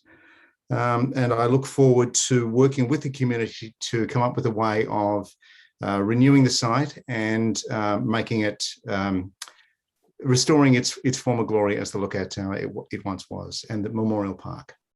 So thank you. Thank you, Councillor Payne. Councillor Perkins. Yeah, happy to support the motion. I think Councillor Payne's pretty well got it. I'm still, I like to consider Jim Connor's submission a bit more in terms of the name and it is known as Kangaroo Ground War Memorial Park. It has been for quite some time. I think trying to change the name from that could be difficult and create a lot more problems than it's worth. I would suggest, I don't think he was suggesting we go back to call it the Shire of Eltham anything. Happy with Kangaroo Ground, but I'll take that on advice. I'll have some other discussions about that. But on the basis of it, I'm not looking to insult any returned soldiers or their families by summarily removing the word war from the name at this stage, because even though historically it might not be spot on, I think in the current context it is, and we could do more harm than good by trying to remove war from the name of the park, just to have 100% historical accuracy when it's not accurate anyway, because it's not the Kangaroo Ground anything. It's a Shire of Eltham sort of thing. So yeah, I'll continue to ponder that aspect of it. But yeah, happy to support the motion. That's all. Any other councillors? Councillor Duffy. Thank you. I found that going up to the Memorial Tower last Sunday for the Remembrance Day service to be another wonderful experience with the community, the RSL, the various other groups that were there. And I was reflecting on the experience and what we're proposing to do with having this management plan of the area. This is where I had the opportunity to have a conversation with Terry Phillips, who's an Edendale resident. He's a veteran and he's an RSL historian. And he pointed out to me the 11 Indigenous soldiers that had participated in World War I from this area. And he pointed up to the board to point out Victor Davies' names. So, that's where I think it is really important that we acknowledge the Indigenous contribution. And then I also go back to last week, where in the council's consultation with the Wurundjeri, a monthly consultation meeting that council has with the Wurundjeri Corporation, there was discussion, and the Wurundjeri were wanting very much so to ensure that there's been talk of a massacre at Kangaroo Ground and that's recorded. So in terms of being a war memorial, whilst it has been built to honour those that fought in the First World War, there's also an element of those who fought for freedoms prior to the First World War, looking at our First Nations people and what they've encountered. So it's a really important parcel of land. And I think we need to, as a council, make sure that we honour all of those different elements of history at this site. Thank you, Councillor Duffy. Any other councillors? All right, I'll speak briefly. I'd just like to thank everybody who's been involved in writing this plan. It's been a long process. I think Councillor Payne was absolutely right that there have been many iterations, and officers have been very patient with us as we've worked through them to end up with something that I think the community can be happy with. I don't think it covers everything, but it really does cover the key things. And what I've heard from the key stakeholders is that they find it acceptable, and that was something that was always really important to me. So I really appreciate the work that officers have put in to actually bring it to that stage. I know that was no easy task, so thank you. Look, in terms of the name of the park, that's actually one of the items for our governance project, which is being run through the communities team, working with all the park stakeholders that are listed in the plan. And one of the actions for that governance project is actually to do the work to decide on what the name of the park should be. So I hope that they'll be able to work with the Historical Society, as well as anyone else who has interest, to make sure that they land on the right name. And once they've done that, it'll be a process through council to actually make sure that that's recognised through Names Victoria, which it currently isn't. So that is in the pipeline. And Jim, if you're still listening, which I'm sure you are, I encourage you to get in touch with some of the park stakeholders, including Friends of Kangaroo Ground War Memorial Park, Andrew Ross Museum, the RSL. And I won't go through the full list because it's a very long list, but they'll be working together to agree on a name. And hopefully you'll be able to work with them on that as well, to put your views forward from a historical perspective. So that's all I have to say. Thank you once again to everyone who's been involved, and I'm happy to support the motion. All right, in that case, I'll put it to a vote. Those in favour? And that is carried unanimously, which brings us to our last item this evening, which is the future use of the old Plenty Fire Station site. Councillor Stockman. Yes, excuse me, Chair. As mentioned before, I'd like to request that I excuse myself from this consultation matter due to a conflict of interest. Thank you, Councillor Stockman. You'll be moved, I believe, into the waiting room, but I think we'll do his magic in the background to make that work. Thank you. We have some speakers tonight. The first speaker is Ian Barkfield on behalf of the Plenty Hall community. Committee. Ian, I see you're already in the meeting, so you'll just need to turn your video on. Make sure you're off mute.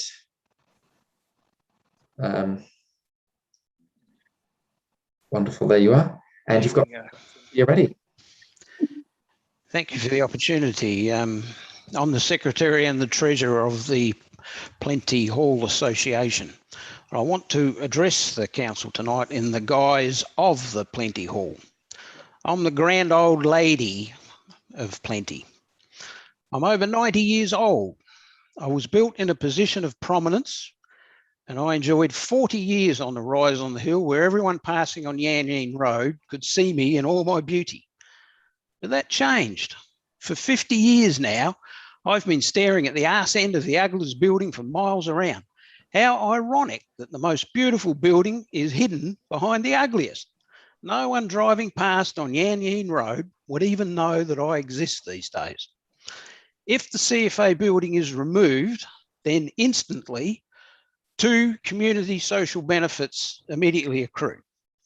The vista of the hall from Yan Yan Road is opened up and the hall is restored to its former position of prominence, visible from Yan Yan Road. But that vista is not just the hall.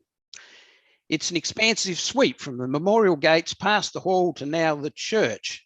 Just by removing that building makes this area a whole different thing. That sweeping vista will almost instantly be the most important heritage area north of the Yarra. Well, okay, leave aside Montsalvat. Another great social benefit that accrues instantly is that this area becomes a destination, a capital D, a place to go. There are many people, including me, walking around the streets of Plenty, wandering really. With the CFA building gone, that heritage area instantly becomes a focal point, a destination, a place to go. It'll be a destination for the old folks too, from Orem, from St. Thomas, from Bupa. Good for them physically to get there, emotionally and socially. And that I know from pushing my parents around in wheelchairs too. They're both gone now. What would replace the CFA? Well, we old timers, the gates, the hall, the church, we'd enjoy meeting those other old timers from Orem and St. Thomas, but we also like young kids. So I think we'd like to see a playground. What joy for us to see little kids enjoying themselves, and little kids bring their parents. And so they would contribute to the area. The space could be a place for all, from the very youngest to the very oldest. I'd make one comment also, just as myself, my own personal opinion. I've got grandkids. They like playgrounds too. They've got a special one for them. What is it that's special about it? It's got a fire engine in it. A little toy, 4 pieces of wood, wheels painted on the side, and it's a fire engine, and they love it. I would advocate strongly the CFA building be demolished, replaced by a quiet enjoyment area and a kids' playground with a theme for fireys in recognition of the 50 years the fire brigade has been there, and for the next 50 years, it can be for little kids to enjoy it. Thank you very much. Merry Christmas to all. Merry Christmas. I believe you're speaking on behalf of the Hall Committee, so that means we can't do questions. But thank you for speaking. We'll send you back into the waiting room. Oh, just before you do, I was speaking in the guise of the Plenty Hall. I do not actually represent the committee tonight because with COVID, we haven't had a committee meeting to put it to. I am the Secretary and the Treasurer, but it's my personal view that I've just presented. Wonderful. Thank you, Ian. So we could ask Ian questions on that basis? I believe so. I've got the nod from governance. So yes, any questions, councillors? No questions. Oh, I've got a quick one. Go for it, Councillor Perkins. Ian, as you're aware, I'm not sure where you stood on the relocation or the new build for the new fire station. It was built on parkland, loss of significant number of trees. Would demolishing the old fire station Is that a better outcome than what perhaps could have been achieved by extending upwards the current fire station? You know, like, because that was a consideration by, you know, to have the fire station not move at all, but expand it potentially 2-story. I wasn't there at the time, but in my view, going up is not the point. The point here is it should go and restore that heritage area in all its glory. Now that the trees have gone from the parkland behind, like, that's all water under the bridge. I suppose my question, Ian, I'm just imagining from your point of view, this is an ideal outcome, given the fire station had to go somewhere. And if you can demolish the fire station, that's a good outcome. It's a good outcome. It's a 1 in 50-year opportunity to return that area to what it was before. All right, admittedly, the church wasn't there at the time, but that's just good luck that it's now there. I think there's a heritage precinct here that is pretty special now, and it's those 3 things are there already, but they're hidden. And this is an opportunity to open it up. I think it's a great social benefit. Great, thanks, Ian. We'll send you back into the waiting room unless there are other questions. No other questions. Wonderful. And the next speaker is Helen Zoll. So Helen, I believe you're already in the meeting. You'll just need to turn your camera on and unmute yourself. Wonderful. And you've got 3 minutes whenever you're ready. Okay, my name's Helen. I've lived in Plenty for 28 years. I live in Butlers Road, facing Plenty Park. I'd like to speak in favour of demolishing the old CFA building and replacing it with passive recreational community space for the people of Plenty. I believe that we need to create an area that is for the people of Plenty, a place where we can gather for a picnic, a chat, children's birthday party. There's currently one very well-used picnic table in the Plenty Park. Coffee and food purchased from our new Plentiful Cafe could also be, enjoyed in a relaxed setting. Our small suburb of Plenty is very well endowed with organised sporting facilities. We have an excellent hockey facility that's also used by a soccer club, a fabulous tennis club with 8 courts, a great oval shared by the Plenty Cricket Club and Diamond Creek Football Club. My family has benefited from these clubs. Both my sons play hockey, one still plays cricket. We've previously all been members of the tennis club. But I've discovered that my family is not really typical in this respect. I've lost my place. The presidents of 3 clubs have supplied me with figures. The Plenty Tennis Club has 420 members. 105 of them live in Plenty. Greensborough Hockey Club has 299 members. 6 of them live in Plenty. The Plenty Cricket Club has 190 members. 11 of them live in Plenty. I was unable to get numbers from the football club or soccer club, but I'm guessing their stats would be similar to the hockey and the cricket. These facilities are well used and attract many supporters as well as players. Consequently, Plenty Park is not available for residents on weekends and most evenings during the week. Quite often, particularly during the footy season, it's really congested.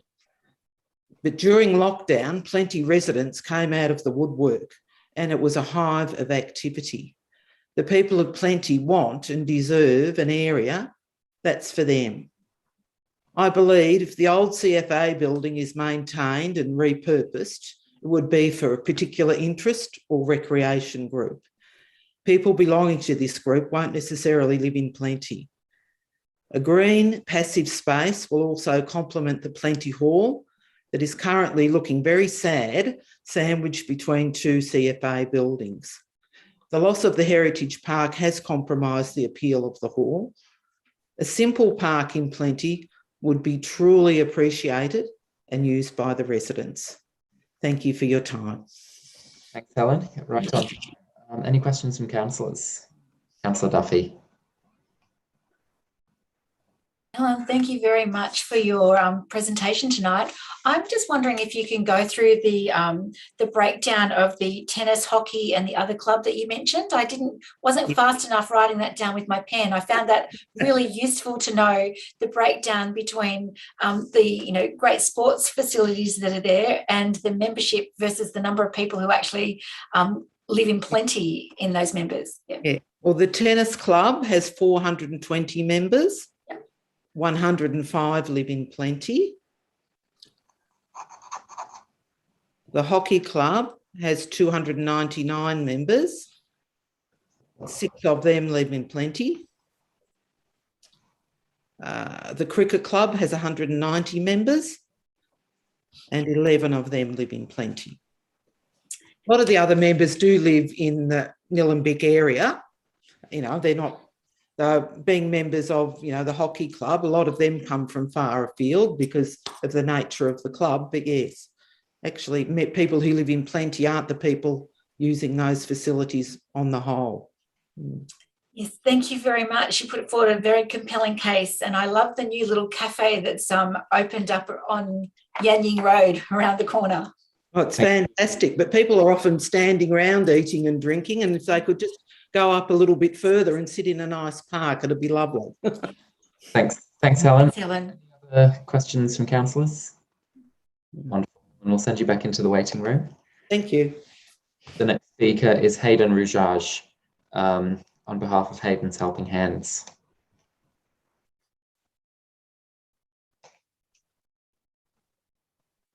There you are, Hayden. So you'll just need to turn your video on and unmute yourself. Wonderful, there we go. Whenever you're ready, you've got 3 minutes. Councillors, my name is Hayden Rujak, and along with my younger sister, I set out nearly 7 years ago to help some of the most vulnerable people in our community. And over the years, I received significant support from the local community to do that. But today I stand here in front of you and ask for your consideration and support in relation to the old Plenty Valley Fire Station and the current community engagement regarding its future use. My charity, Hayden's Helping Hands, would value the opportunity to be considered to use the space. Hayden's Helping Hands has been operating in the local community, providing for the relief and alleviation of poverty, and to enable youth, people under the age of 18 to volunteer, unlike many large charities. We are a fully volunteer-run group, based on community donations, distributing food and supplies, to improve access to basic human needs. We help local families, homeless, and those fleeing domestic violence, and provide many dozens of family support with Christmas gifts and back-to-school supplies. In doing so, we also avoid many dozens of tons of items from being sent into landfill every year, helping our environment, which I'm also passionate in protecting. The impact of recent pandemic events has seen an increase in the demand for our assistance and support to the level where we can no longer sustain our operations from a home garage and storage facility. Our charity over the last 3 months distributed more than $18,000 worth of goods, worth of relief into local communities, with over $250,000 being provided to date. I'm also passionate about creating long-term change, and that relies on awareness. So I speak at kindergartens, schools, higher education institutions, as well as community events. This has resulted in many schools now adopting homelessness as part of their social justice curriculum, and schools requesting volunteer days for their students, which has been hard to accommodate with our lack of facilities. The use of a facility such as the old fire station or a small part of it or its grounds, even a year, will be foundational to our continued support of the community, enabling us to open a permanent food pantry, have a safe and adequate space for our socially minded youth volunteers from Nillumbik and Banyul to work in preparing our essential item packs for distribution, and provide for volunteer group opportunities for local schools and corporate groups so that I can help more people. Given our strong youth-led principles, we would also welcome the opportunity to share the space with other youth-based activities or providers of essential services, and would commit to maintain and enhance the building in a sustainable way. I thank you for listening and hope that you can consider supporting my charity to the same level that I am committed to supporting my community. Thank you for your time. Thank you, Hayden. Any questions from councillors? Councillor Perkins. Yeah, Hayden, where's your current home garage and storage facility? Our current garage is our house garage, and our storage facility is down at Fort Knox. Oh, okay. So what suburb is it in? Plenty, your current house? Our current house is in Eltham North. Oh, radio. Okay. Yep. And you've been like, I've sort of heard of you in the background, but have you been working with officers? Like, is there a good connection between Nillumbik Shire and yourselves up until now? We did participate in the local services network at the time. Okay. And how many volunteers do you have?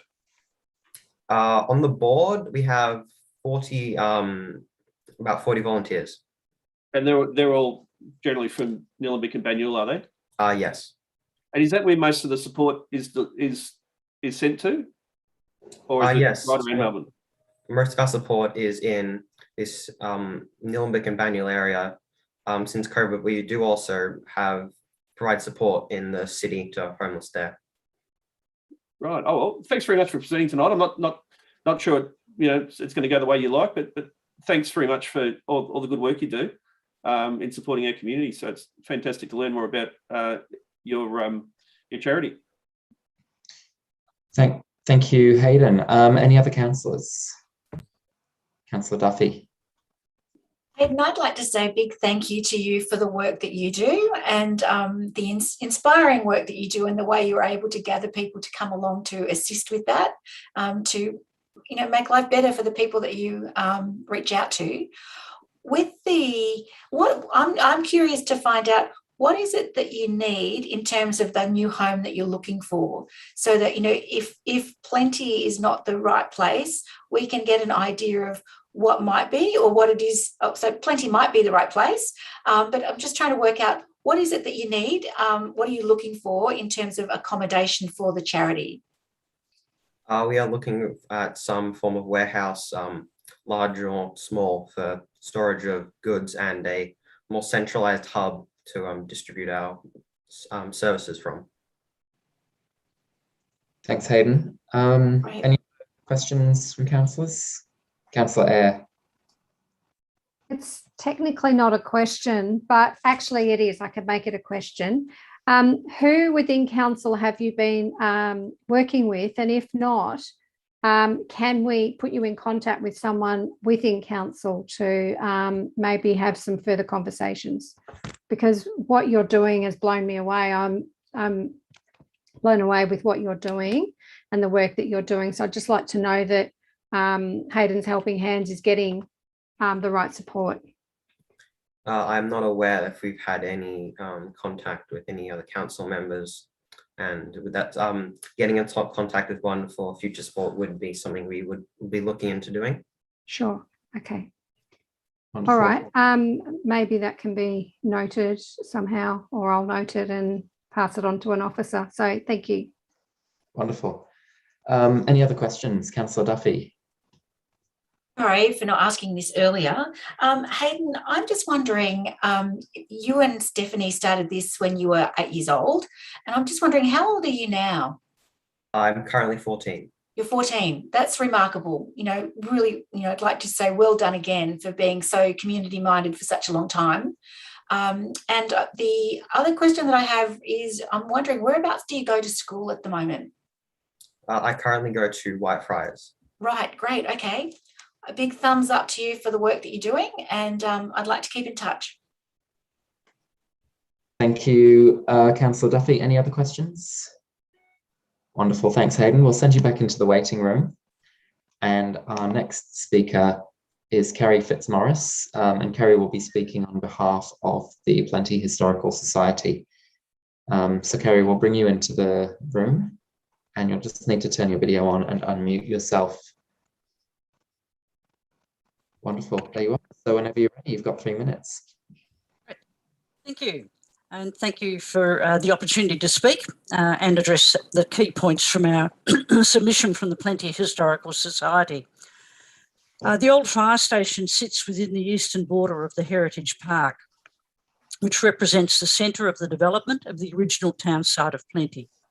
The purpose of the park was to provide the appropriate rural setting to the buildings associated with that early development of Plenty as a township.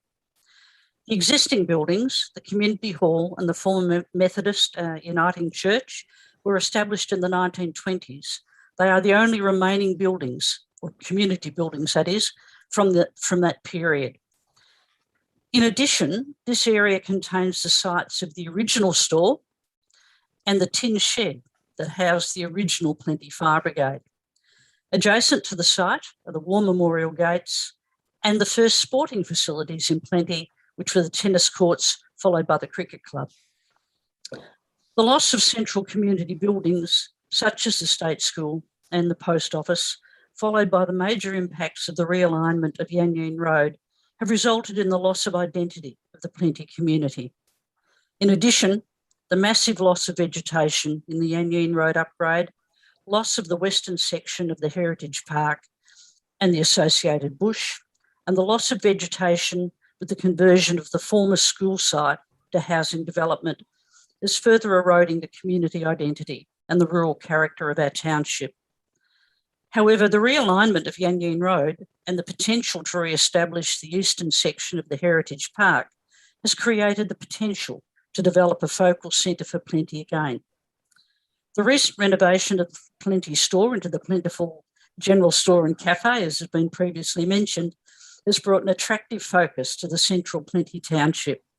Placed alongside the heritage buildings of the church, the community hall, the War Memorial Gates and garden, and sited within an appropriately vegetated parkland of the Heritage Park, we have the opportunity to create a town centre which is attractive and something to be proud of, helping to rebuild our identity. The Plenty community have been good corporate citizens over the years. For a small town, we provide sporting grounds to Diamond Creek and Greensborough, and a few others by the sound of what Helen had to say. For many years provided the landfill tip for the Shire and the recycle centre, and the tip site, as we understand, is proposed to become a solar farm for the Shire. Over 50% of respondents to the community consultation were Plenty residents. Of these, 73% wanted the old fire station demolished and returned to parkland. We're the people who live here and will have to live with the outcomes of these decisions on a daily basis. The Plenty Historical Society strongly encourages Council to listen to the residents of Plenty and support us to re-establish the eastern section of the Heritage Park, support us to celebrate our heritage buildings and develop an attractive town centre that can be enjoyed by all members of the community so that Plenty has an identity to be proud of. Thanks, Kerry. Wonderful. Now, because you're speaking on behalf of the Historical Society, we can't do any questions. So we'll send you back into the waiting room and we'll move on to Mark Gravel, who is speaking on behalf of CFA District 14 Headquarters, Brigade East. So Mark will bring you into the meeting.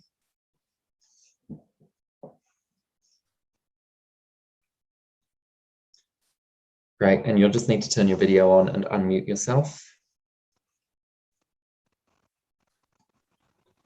Right, there you are. Whenever you're ready, you've got 3 minutes. Hi everyone. So tonight we're withdrawing our submission to this consultation. It's caused a bit of trouble in CFA, and I'm sorry if it's caused any hassles for the council. We thank you for your support of our brigade and all the local CFA brigades, and thank you very much. Oh, short and sweet. We should have had you up first. Thanks, Mark. Yeah, sorry. Unfortunately, we can't take any questions because you're speaking on behalf of the brigade. So we'll send you back into the waiting room. That's all the speakers. We have a couple of written submissions, which I will read out now. The first is from Brioni Jones on Old Plenty CFA Station. As a resident and active member of the community, I would like to reiterate my submission for the removal of the Old Plenty CFA building. Plenty needs to be more than the suburb the council forgets to put on their new postcode design, more than a forgotten option in Nillumbik online submission for which suburb do you reside. Instead, we are forced to choose other, nor the suburb where you call a ranger out of hours to be told we can't help you, Plenty is not within the Nillumbik Shire. Limited council money is spent in Plenty in comparison to other Nillumbik suburbs which regularly having infrastructure and improvements allocated. COVID has taught us people want and need social interaction in a safe and outdoor location, and this is an ideal area and opportunity. The Nillumbik Council vision is Australia's most livable shire and is referred to as the Green Wedge. However, the recent annual report indicates a decline in the community's satisfaction with provision and maintenance of parks, gardens, and sports ovals or facilities.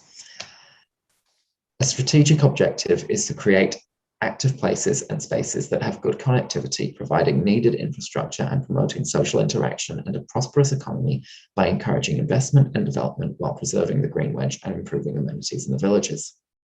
Although none of the above action plans and strategies directly relate to Plenty, a holistic redevelopment of the old Plenty CFA and surrounding area may be the opportunity the council needs to build broken relationships, distrust and negative sentiment from the Plenty community due to the removal of the heritage parkland. The centre of Plenty requires council development to ensure the history and village feel is reinstated and maintained. This can be done by the removal of the old CFA building and redirecting the council budgeted capital works funds to redevelopment of the heritage parkland area to embrace the church and hall, Memorial Road speed limit reduction from Yanyin Road intersection until Butlers Road, ensuring safety to pedestrians and traffic ingress and egress from the sports precinct and the CFA appliances. Memorial Road pedestrian crossing from the football oval precinct to Old Yanyin Road. Replacement of the worn, damaged and outdated playground at the football oval, and providing a safe, relaxing and beautiful area for people who come to enjoy the plentiful cafe, as increased pedestrian and vehicle attendance will provide recreation for guests, families and locals to enjoy. Therefore, I hope the council looks at this rare historic opportunity to reinvent and invest not only in the community of Plenty, but the hidden gem of Nullenwick, and create a Plenty central hub and remove the eyesore, which is the old Plenty CFA. That is the submission from Brioni. The next submission is from Bruce Woodhouse, and Bruce has written, "Dear councillors, I fail to see the need to rush into a situation that would see a perfectly good building demolished. It is hard enough to get a building permit as it is. Many years of fundraising went into helping this building get built. It would not do justice to the memory of those who worked hard to raise the funds if it was demolished. The cost of the demolition plus restoration would pay for a lot of firefighting equipment for the new fire station. There are many ways this building can be used, education or in addition to the sporting clubs. This would be an ideal building for the SES. Our nearest SES is in Eltham, so having an SES in Plenty would help with response time to this area. These are just some ideas. We cannot foresee who will have a use for this building in the next 5 to 10 years. Maybe some conservation group would like to take it over and tell us about the environment and the effects of climate change. So I will say it again, it would be a shame to demolish it. Regards, Bruce." And our final submission tonight is from Linda Box. And Linda has written, "Should the old Plenty fire station building be retained or demolished once the Country Fire Authority vacate the site?" Retained. Please specify your reason for this. There are organisations providing community services that are in need of the use of a facility like this, so demolition would not be in the best interests of the community. If you select to retain, what are your ideas or proposals for the building? Provide the facility to Hayden's Helping Hands to establish a permanent food pantry and volunteer base so that they can continue to A, provide food and essential items to those in our community and to some of Melbourne's most vulnerable, and B, provide a safe environment for their youth volunteers to work from. And that is the submission from Linda. All right, that is all the submissions. So I will look for a motion. Councillor Perkins.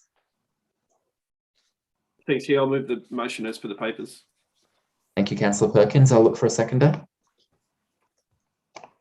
Councillor Duffy. Councillor Perkins, would you like to speak to that? Yeah, thank you. Look, this is a really important decision. Won't be made tonight, and there's still some work to be done. But it's certainly clear to me that the local community want this building demolished. I think it's fair to say that and with the withdrawal of the District 14 Headquarters Brigade East submission and all their supporting submissions, that sways the numbers even more towards demolishing the building.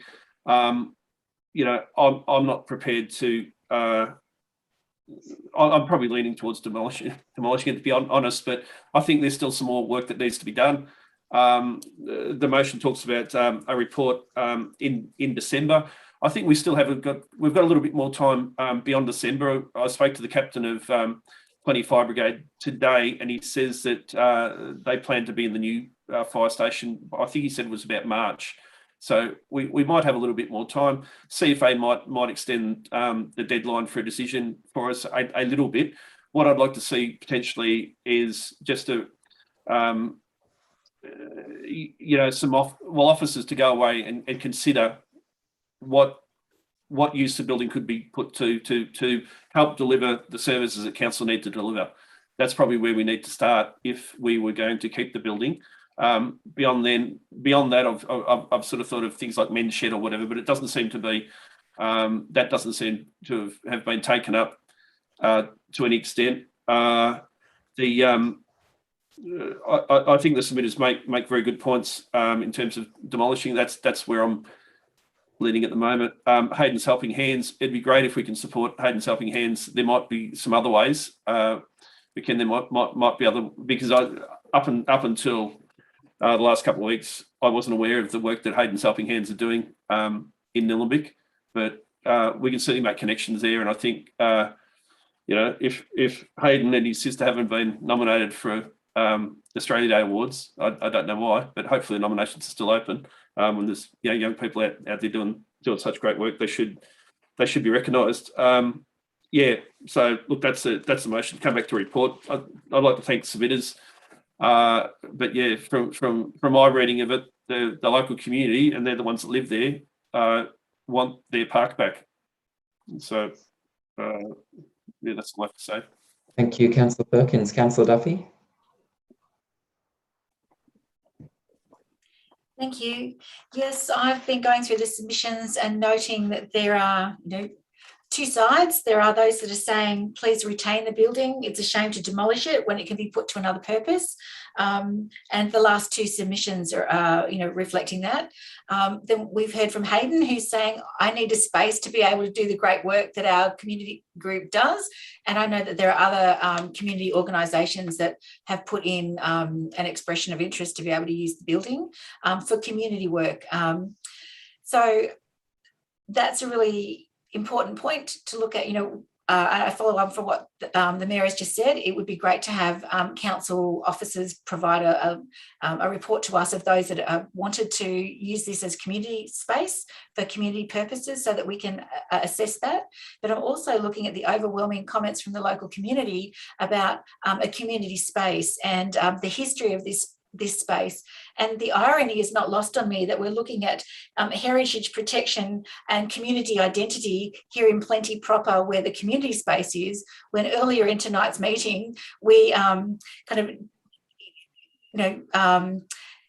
voted to put heritage protection on a farm building that is out of the sight of everybody, that is going to affect the family that lives there.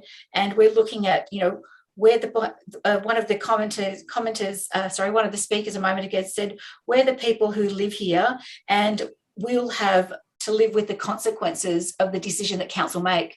So every decision that we make has consequences for people. And I think that this is another example of how it's really important that we make the right decisions so that the consequences on those who are affected are not negative. I'll be looking closely further at the rest of the submissions so that I can make sure I really know where the community would like to sit with this. Thank you, Councillor. Oh, sorry. Yeah, I was just going to say thank you to everybody for taking the time to put their submissions in as to what you'd like council to do with this land and this building so that we can try and do the best for the community in making our decision. Thank you, Councillor Duffy. Any other councillors? Wonderful. Look, I'll just speak briefly. There were a lot of submissions. It took me quite a while to read through them all, but I'm glad I did. Hayden's Helping Hands did get a lot of submitters, so well done. You've obviously got a good network that you're able to reach out to, encourage them to make submissions. I don't know, I think as Councillor Perkins said before, I don't know if you'll get what you want on this particular issue, but we have certainly been made aware of your existence, which we weren't before.